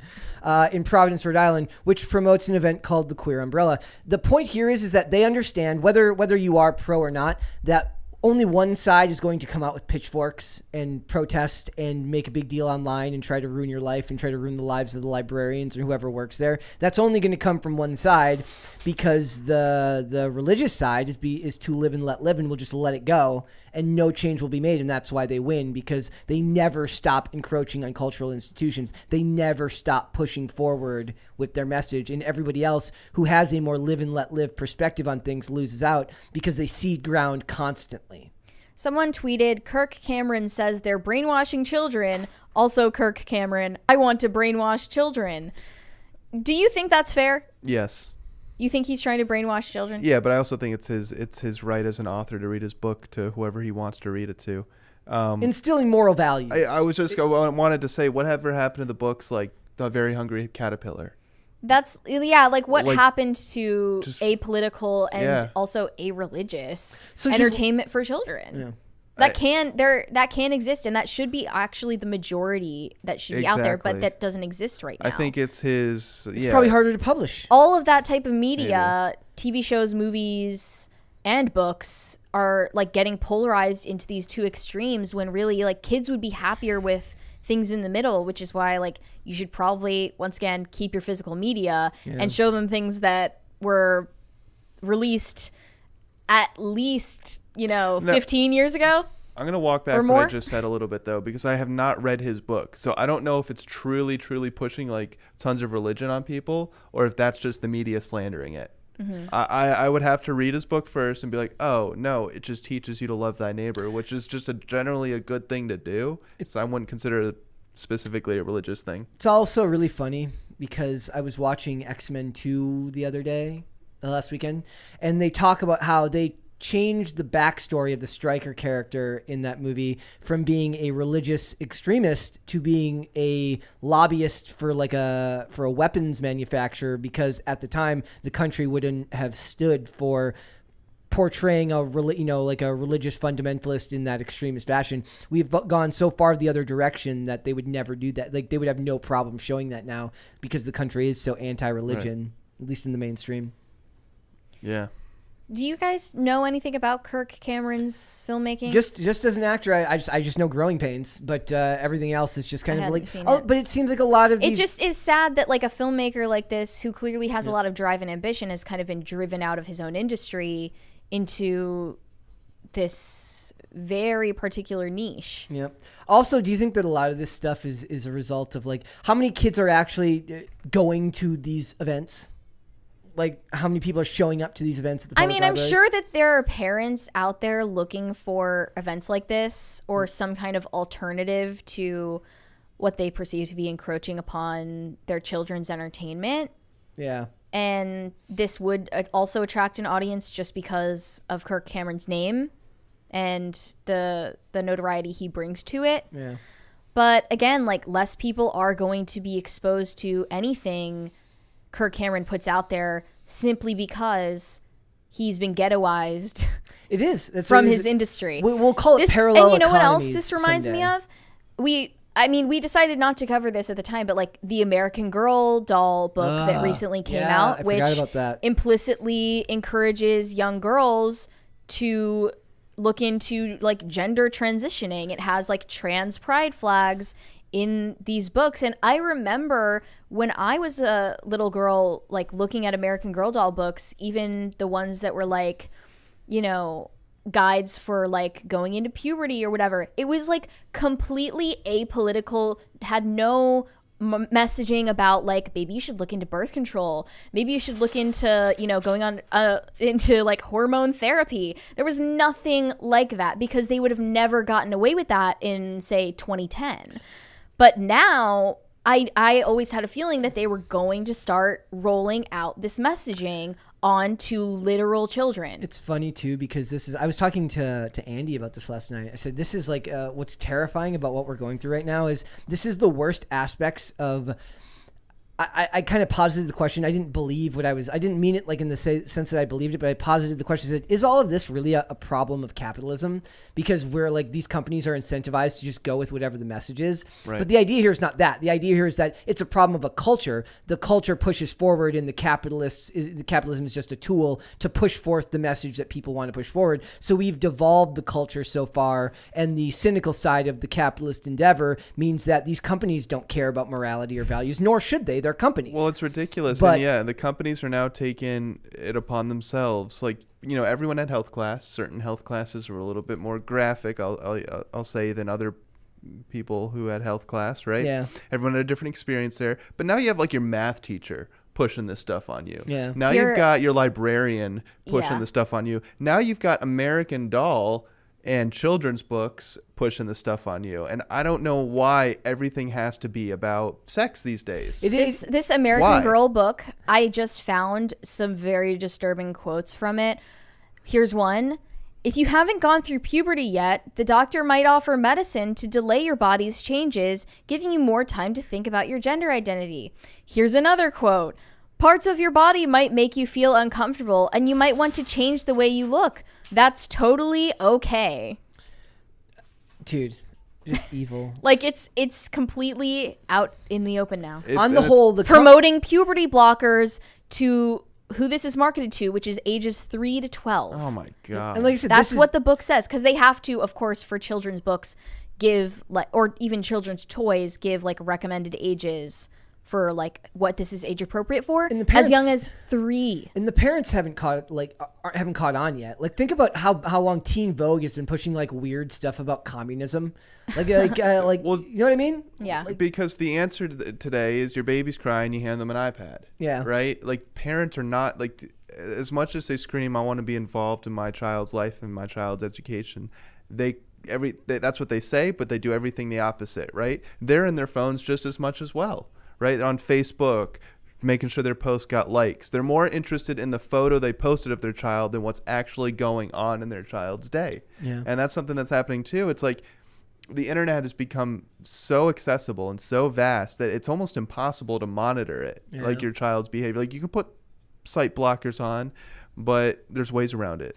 Is it because we're too busy? Adults can't be around to raise their children, and they aren't really aware of just how evil the people that are being left in charge of their children's care really are. That's what Kate Winslet was just recently talking about. Oh, that yeah. Parents feel like they've completely lost control of what their kids are exposed to on social media. I've got a friend who's going through his own very fast red pilling in like the last 3 to 4 months, and he's one of the smartest people I know, computer programmer, and he would always listen to my political rants about stuff and be like, oh, that's very interesting, but I'm not going to pass an opinion because I haven't done the research. I don't know. He's very unbiased and stuff like that.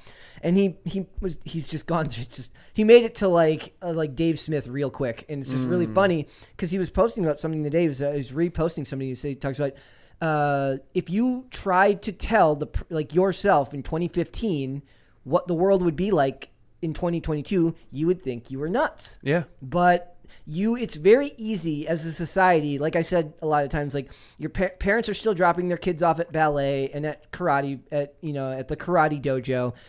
A lot of people aren't aware that this is going on, so it's very easy to gaslight people that do know what's going on in the world today, that this stuff isn't happening, but it is. Yeah. And that's kind of terrifying because it does feel like it pushes more into that narrative that depending on where you get your news, where you get your information, depending on how connected you are to the world around you, and certainly that's also algorithmically controlled, you're living in a completely different reality than the people that live even just next door to you. Yeah.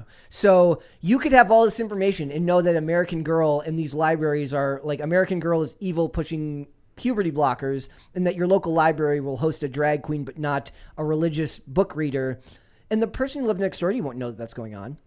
Like, you're living in a different world compared to the person who you live right by, even in the same house as you, depending on how close you are. So let's go to Superchats. Biddy Beasley said, fact is, they're outlawing Christianity. Today, an article in the U.S. banning pro-life from protesting at clinics. In the UK, it's already illegal to pray or even make the sign of the cross at clinics. I didn't know that. Well, there goes. They don't have a. Do they have anything equivalent to the First Amendment over there? They, Freedom of they expression. kind of don't. They think they do, but they don't. Because that's an expression doing the sign of the cross. That seems pretty crazy. That you can only do it at like certain locations. Yeah. It's weird. And this really is, I mean, this is all Marxist 101, right? About the destruction of religion. So, Shards of Narsil said Kirk was also left in the Left Behind series, Christian fiction depicting end times events. I remember that. It was based on a book series I started reading. It's basically about the rapture, which I personally don't believe in, but it's interesting. Sketch Therapy said, waiting for... Oh, no, I can't say that. yeah, almost. Sorry, dude. Don't say stuff like that in the chat. Like, that's not... Probably not good for us. Not good for us What is or that? you. Is that some kind of derogatory thing I don't know about? Yeah. Okay. Yeah. Yeah, we'll explain it later. Okay. We'll tell you when you're older. Okay. Kirk is anathema to Hollywood, peeps. A strong character, man with moral principles. Try to find those in that den of iniquity. Kudos to him. The den of iniquity. It's also funny too because like anytime somebody like that comes up, Fox News does like their article on them, like this person walked away from Hollywood because of their religious beliefs. It's always kind of the same story, but it's sad that it has to be like so rare that it's something worth reporting on. Yeah. Bjorg with Pipe said, all the stuff I've tried to super chat today has been censored. Have a nice day. I wonder what I'm that's about. Maybe it's surprised because by of that. I wonder maybe- what you were saying. Maybe it's because of Sketch Therapy's super chat Yeah. about that. That Yeah. might not be something we want Let's on not here, guys. call for that thing Yes. in the chat, please. All right, guys. I got a couple of fun ones here at the end today. If that's what you that's- consider fun. It's a little. Oh, I guess not really. A little bit. Priyanka Chopra Jonas has only received equal pay once in her 20-year career. I got paid 10% of what my male co-stars made in Bollywood. Well, that is a tragedy because let's face it. I mean, granted, I'm not part of the culture, but I don't know if I would ever watch Bollywood for the dudes. You watch Bollywood because it's extremely babe heavy. Yeah, isn't that interesting? She's not getting paid for the influence that she has on Bollywood. She should team up with the women in porn who make way more money than the men and start pushing for gender parity in there. But also, the point here is that have you ever noticed that they never talk about this stuff at like the $8 an hour jobs because it's not real. Like you're not going to get hired based on different amounts on your gender on different amounts at a place like that. It's places where leveraging can be done because of contract negotiations. I mean, she might also have been pointing out projects from earlier in her career when she didn't have the name recognition that she has now, and her male co-stars did. So, yeah, even though you might be making 10% of the salary of those co-actors, they might have been in the game for much longer than you. So I don't know if you can blame Bollywood or Indian culture for this. Also, Meghan Markle and Priyanka Chopra both kind of low-key making America look better than other countries today with their statements like, I just really didn't get as much gender pay gap in America. Yeah, if they say something negative about any other country, they're making America look better. You always see this silver lining, Brett. I do. It says, I've never had pay parity in Bollywood. You can't expect it. I'm sick of this idea that first of all, you're not doing equal work all the time. There's always going to be one actor with a bigger name, and there's 1,000 things that go into negotiating contracts. Well, that's what I like about royalties and like doing some kind of like you'll see this a lot of times in athletes that if you hit a certain milestone, maybe it's 10 touchdowns in a season, 15 touchdowns, you're gonna get a bonus. Right, so you got your base salary. Yeah. You're gonna get a big chunk at the end of the year for your performance. And I think actors and actresses. I don't know if this is something that's in the norm, but it should be. Like, if your movie flops, sorry, you're not going to get paid. Well, yeah, most of them, like a lot of times they have contracts negotiated where if it makes this much at the box office, they get this much of a bonus, right? So Right. that's a good thing. But that requires you to take a big bet on yourself. And with the content that's being made these days, I'm not sure if I would want to take a big bet on myself. It sounds like Didn't Jennifer Lawrence make some ridiculous comment about not getting paid as much as her male co-star on what was it? I don't remember. We did cover that. Yeah.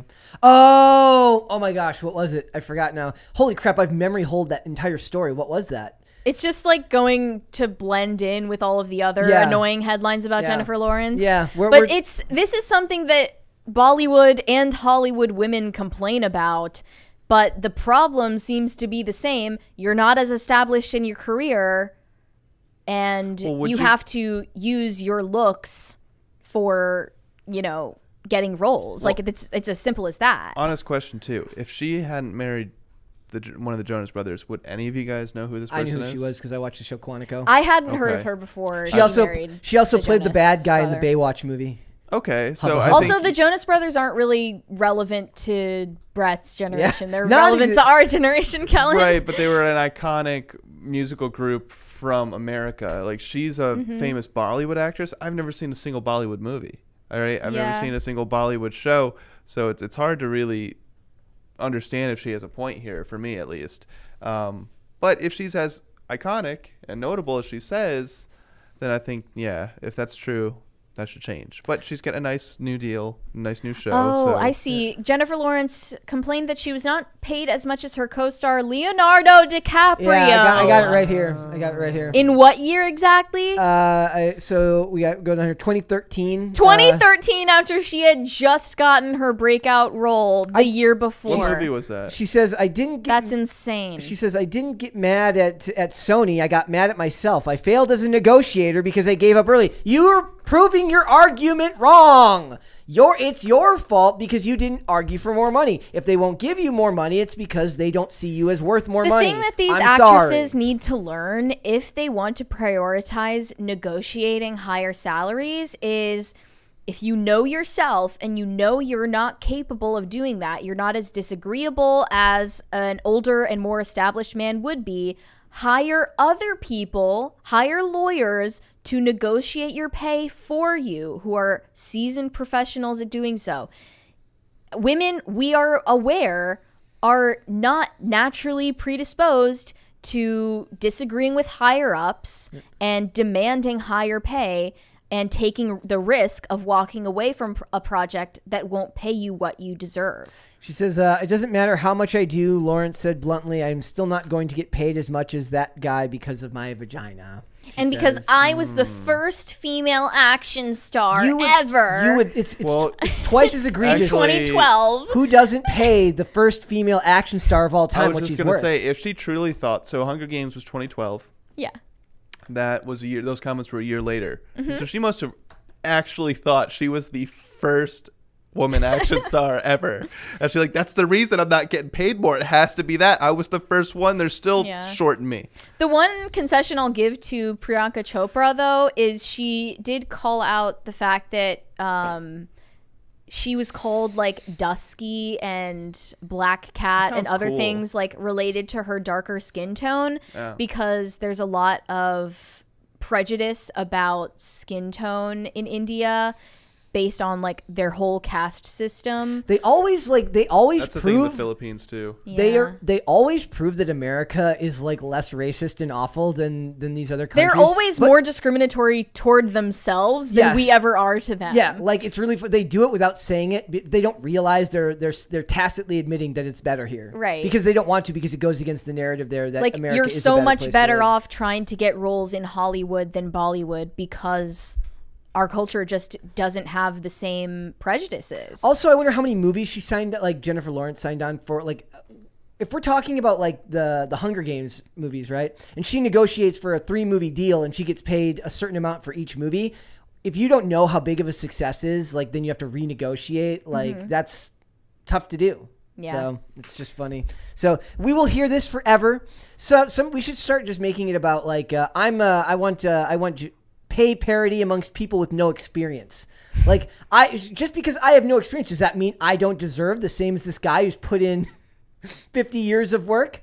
No, but it's the same concept. Do I deserve the same amount as Leonardo DiCaprio because I'm a woman? No, you don't deserve the same amount of as Leonardo DiCaprio because you're not as big of a star. You haven't been acting as long. You don't have as much leverage. It's got nothing to do with your gender and everything to do with how long you've been acting, how much leverage you have as a negotiator. Maybe if she pointed out, hey, on Hunger Games, I wasn't paid as much as my male co-star Josh Hutcherson, who is the same age as me and the same level of notoriety beforehand. That would have been a story to listen to. But if you're talking about getting paid as much as Leonardo DiCaprio 1 year after your breakout role, it was shut up. It was from Don't. No, it wasn't. It was from Don't Look Up.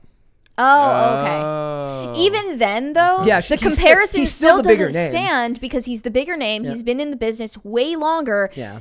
Jennifer Lawrence is only what, like 30 years old? 30 Well, something. you know, Not that, even. She might That be being younger. said, Josh Hutcherson, I don't know, he's not that relevant anymore. So Yeah, he fell it off. shows that making waves can work out for you, because how many hits has Jennifer Lawrence been in? Or I shouldn't say hits, like major projects. You have to like use the launch pad further down the line. She also talks about in that recent interview, she's like, I want to do independent stuff now because working on big budget stuff just drains me. She said, Okay. I shouldn't have taken any roles that didn't speak to me. Like, if you had done that throughout your career, I wouldn't know who Jennifer Lawrence is. And the hubris of thinking that you get to like only do the things you want to do and make a ton of money, and make all the money at the same rate, just proves that you have an idea of the world that's not real. And be a deranged harpy obsessed with abortion. Yeah. Speaking of which, Lizzo recently got the People's Champion Award at the People's Choice Awards this year. What does that even mean? And I wish I knew. But Lizzo tried to teach us. But only The Rock should be able to give the People's Champ Awards. So she did her acceptance speech in a very unique way where the curtains opened up behind her and she said, I'm going to use my platform. So she introduced this whole long line of activists behind her. It was like maybe 20 women behind her, including the founder of the Women's March, the founder of #ShoutYourAbortion, and the mother of Breonna Taylor. This is such a shameless grift. Like, I don't even know where to start. So she went down the line of all of these activists doing a little synopsis of the so-called work they do for society. Which award show is this? The People's Choice Awards. It's time to start doing what we should have done ages ago, and that's make fun of people that think activism is a job. It made me feel absolutely insane to watch this because, like, I know, Hollywood's woke, whatever, but like just hearing them shriek and applaud, shout your abortion, like there's no hiding what this cabal is really about. I mean, we just have to be patient. I mean, all this craziness leads to depopulation for them, so it's like, I don't think that works. I make this argument all the time. Tim would always make the argument, says it won't matter because conservatives are having kids and the left aren't having kids, therefore those beliefs will die out. No, because it's social media purports ideas farther and faster than anything we can get to, and all those conservative kids are going to have phones and access to the same information. That's a weird assumption to make. How do you know? I think we're going to look back in 20 years and be like, oh my God, I can't believe we let kids get on like Facebook. Oh my God, it's like letting a 12-year-old drink. I don't really know if it's about social media because we see Stevie Nicks of the older generation who was not steeped in the internet the way that all of these like Tumblrinas were. She tweeted at Lizzo with like this open letter. Dearest Lizzo. In my opinion, your presentation last night on the People's Choice Awards was not only so beautiful and so needed that you get the award for being a great woman of our time. I was so impressed and so touched that you put that together and pulled it off. It was stunning and everyone heard you. You have given all women sound bites forever. Flute player, singer, songwriter, future politician, ... She would be huge in politics. Your name is in the stars now. Much love, Stevie Nicks. So it makes sense that this resonated with Stevie Nicks, who is known to be very pro-choice, because she said Fleetwood Mac wouldn't have existed without her abortions. She said, if I had not had that abortion, I'm pretty sure there would have been no Fleetwood Mac. There's just no way that I could have had a child then, working as hard as we worked constantly. I honestly would have been fine with like living in the alternate reality where Fleetwood Mac didn't exist if you didn't murder your child. Yeah, if it could save your child, honestly, I don't care about. I don't know why using the tools that are out there is so hard for people. Like not only abstaining, but just like, there's a lot of stuff other than abortion that you can use, so you never have to really worry about it. Well, Stevie Nicks also, for sure, had. Well, I'm anti-contraception, but like Stevie Nicks, in her position at that time, had beyond the resources that she would have needed to have that child. And yet she still comes forward in 2022 because it's trendy after Roe v. Wade got overturned to say, you know, my band wouldn't have existed without my abortion. Hashtag shout your abortion. Like, Actually, she I proves just that there's don't one thing that they can't understand do. that Time. I don't see these celebrities as the same species as us anymore. Yeah. They don't resemble us in any way. I also, that kind of proves that there's one thing that they can't buy, and that's time. Meaning that to have the band, yes, she might have the time for all of the nannies and this and that, but it's still a lot of extra responsibility and time taken out of her day, and she just wants to be lazy and not have to raise the child. To keep living the rock star life. But I don't agree. I just do believe that I have seen no shift in society that tells me that we're going to tell our kids that social media is a bad thing. I see it getting worse, not better. I don't see conservatives being able to keep their kids from getting on their phone and being exposed to a bunch of these ideas, especially when leftists incorporate it into their lesson plans and their libraries and everything far younger than the parents. Most of these parents, even if they're concerned about what their kid's learning, they might not even, like I said, we're living in disparate realities from the people that don't understand this is going on. They won't even be aware that this stuff is being taught to their children or being pushed into their phones when they're that young. They're not going to know that these things are being pushed into cartoons, into libraries, and to their public school system. I don't think they have surrounded morality and have you on all sides. Can't go to college. Your only choice is homeschool. Right. And it's like, you can't go to college. You can go into the trades or you can go into that. But even then, like, who knows, right? You don't have a way of protecting your children from these ideas. They have done too good of a job of surrounding I everything. think they probably said that about alcohol at one point. I think they probably said that about firearms at one point. Like, how are we supposed to stop kids from using this stuff? Someone will have to find a way. Currently, I'll agree with you. There's no traction. There's no movement or steam in that direction. Ideas are a far different thing than an actual substance. It's not an idea, though. This is an object, right? This is like something that you have but to I'm go talking out and buy. The ideas that they're pushing are... Yes, but they're only really coming through the laptops and the the phones. Stepping back a little bit. We don't... Thoughts on Lizzo's presidential bid for 2024? Please. Yay, pass. Lizzo, 2024. Yay, Lizzo ticket. Oh. I'm kind of here for anything is possible at this point. That would be a unity ticket, too. Because, I mean, actually, I don't know what party Kanye would run as. So I don't know. Maybe Stacey Abrams, Lizzo for the big party 2024. No, Stacey, dude, when she says she thinks that ultrasounds are fake, I was like, okay, you do not need to be in politics. Like, it's one thing to disagree with someone's opinion, but she just flat out thinks ultrasound machines are she made doesn't up. think that. She's Yes. lying. No, she thinks lying. it's the patriarchy. She's a politician. She's lying. Let's go to Super Chats. I say that. Okay, who else No would you? Lizzo. Who would you run with Lizzo then? You know who I do like on the left Keke is Palmer. the Billboard lady, but Who can be Keke more Palmer. annoying? Who was the nutty lady, the nutty crystal chick that tried to run in 2020? Marianne Williamson? Let's have her. She was a sweetie. Let's have Marianne Williamson and Lizzo. Say what you will about Marianne Williamson. She was a sweet lady. Marianne and what's the guy from New York, the billionaire? Bloomberg. There we go. Lizzo Giuliani, 2024. It'll be a unity ticket. It's gonna be great. Or no, Brittany Griner's too young now that she's coming. Ooh, Meghan Markle. Is she still an American citizen, or does she have to be considered can you be an American politician? Can you be a dual citizen? Can you be an American politician? As a president? Oh, I don't know. I don't know if as a president it's I think you have to legal. renounce one. Yeah. Oh, somebody says, yeah, Lizzo and AOC. I don't know. AOC's kind of going downhill between that accent she pulled at the town hall meeting, and now she's being investigated by the... I don't know. Ethics. Yeah, Anyway, she did let's something. get into Let's do Super it. Chats. All right. Bad app, I'm not reading that. Oh, wait, but Shannon she says, vote Shakira. She knows tax law. Yes! Wesley Snipes, Shakira, 2024. I don't think I can read any of bad apps. Well, I need to stop watching YouTube said, I'm saying visceral reactions can reveal propaganda. Now you're losing me. I don't know what you said before.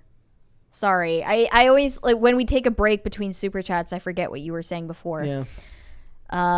Yeah, bad up. I'm not reading that. Tacti Plati said, don't forget J-Law is a beep to her family in text. And then sends some I pictures didn't of her know baby. that. Yeah, she yells at her parents I about thought- politics. For a second, I thought they meant J-Lo. But yeah, Jennifer Lawrence like openly admits to harassing her parents with abortion propaganda and then sending them baby pics. She's probably the one behind all those holiday memes, like oh, I'm gonna bring up politics at Christmas dinner. Like mustering up the courage. Did you see that video of Michael Knowles like getting ready for Thanksgiving and he's putting on the suit and he's got the MAGA hat on and he sits down at the dinner table and it's like a 5-minute video and he stops and he goes, "So, how about the midterms?"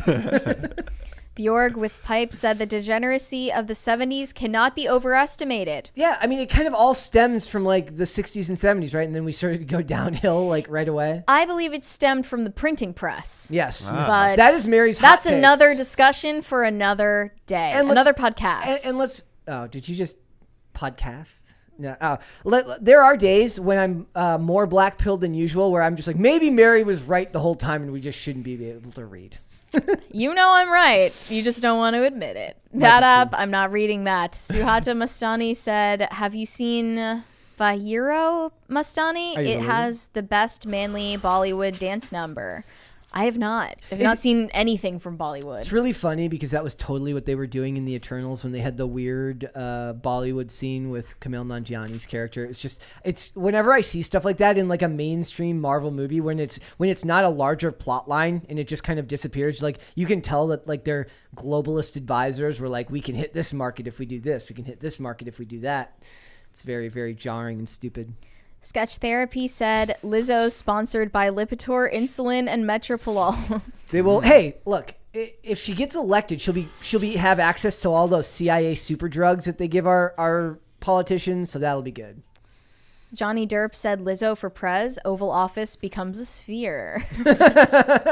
Or it'd be like she could literally make like her own Venn diagram. Potatoes for Seamus said Mary Lizzie 2024. Would you With Lizzo? Yeah. Or Lizzie? Who's Lizzie? I'm assuming Lizzie is like a short Lizzie for, McGuire. is long for Lizzo. Lizzie McGuire? Yes. With Lizzo? No. Why not? Would you vote for a Mary Lizzo ticket?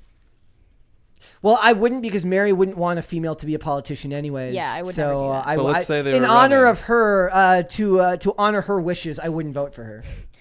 Bad App, I'm not reading that. Caper2X said, sorry, Sailor Mary, but go Army beat Navy. All right. I don't know What? about that. I'm a Navy fan. I don't take any sides here. Lizzo the Hut says so in the chat.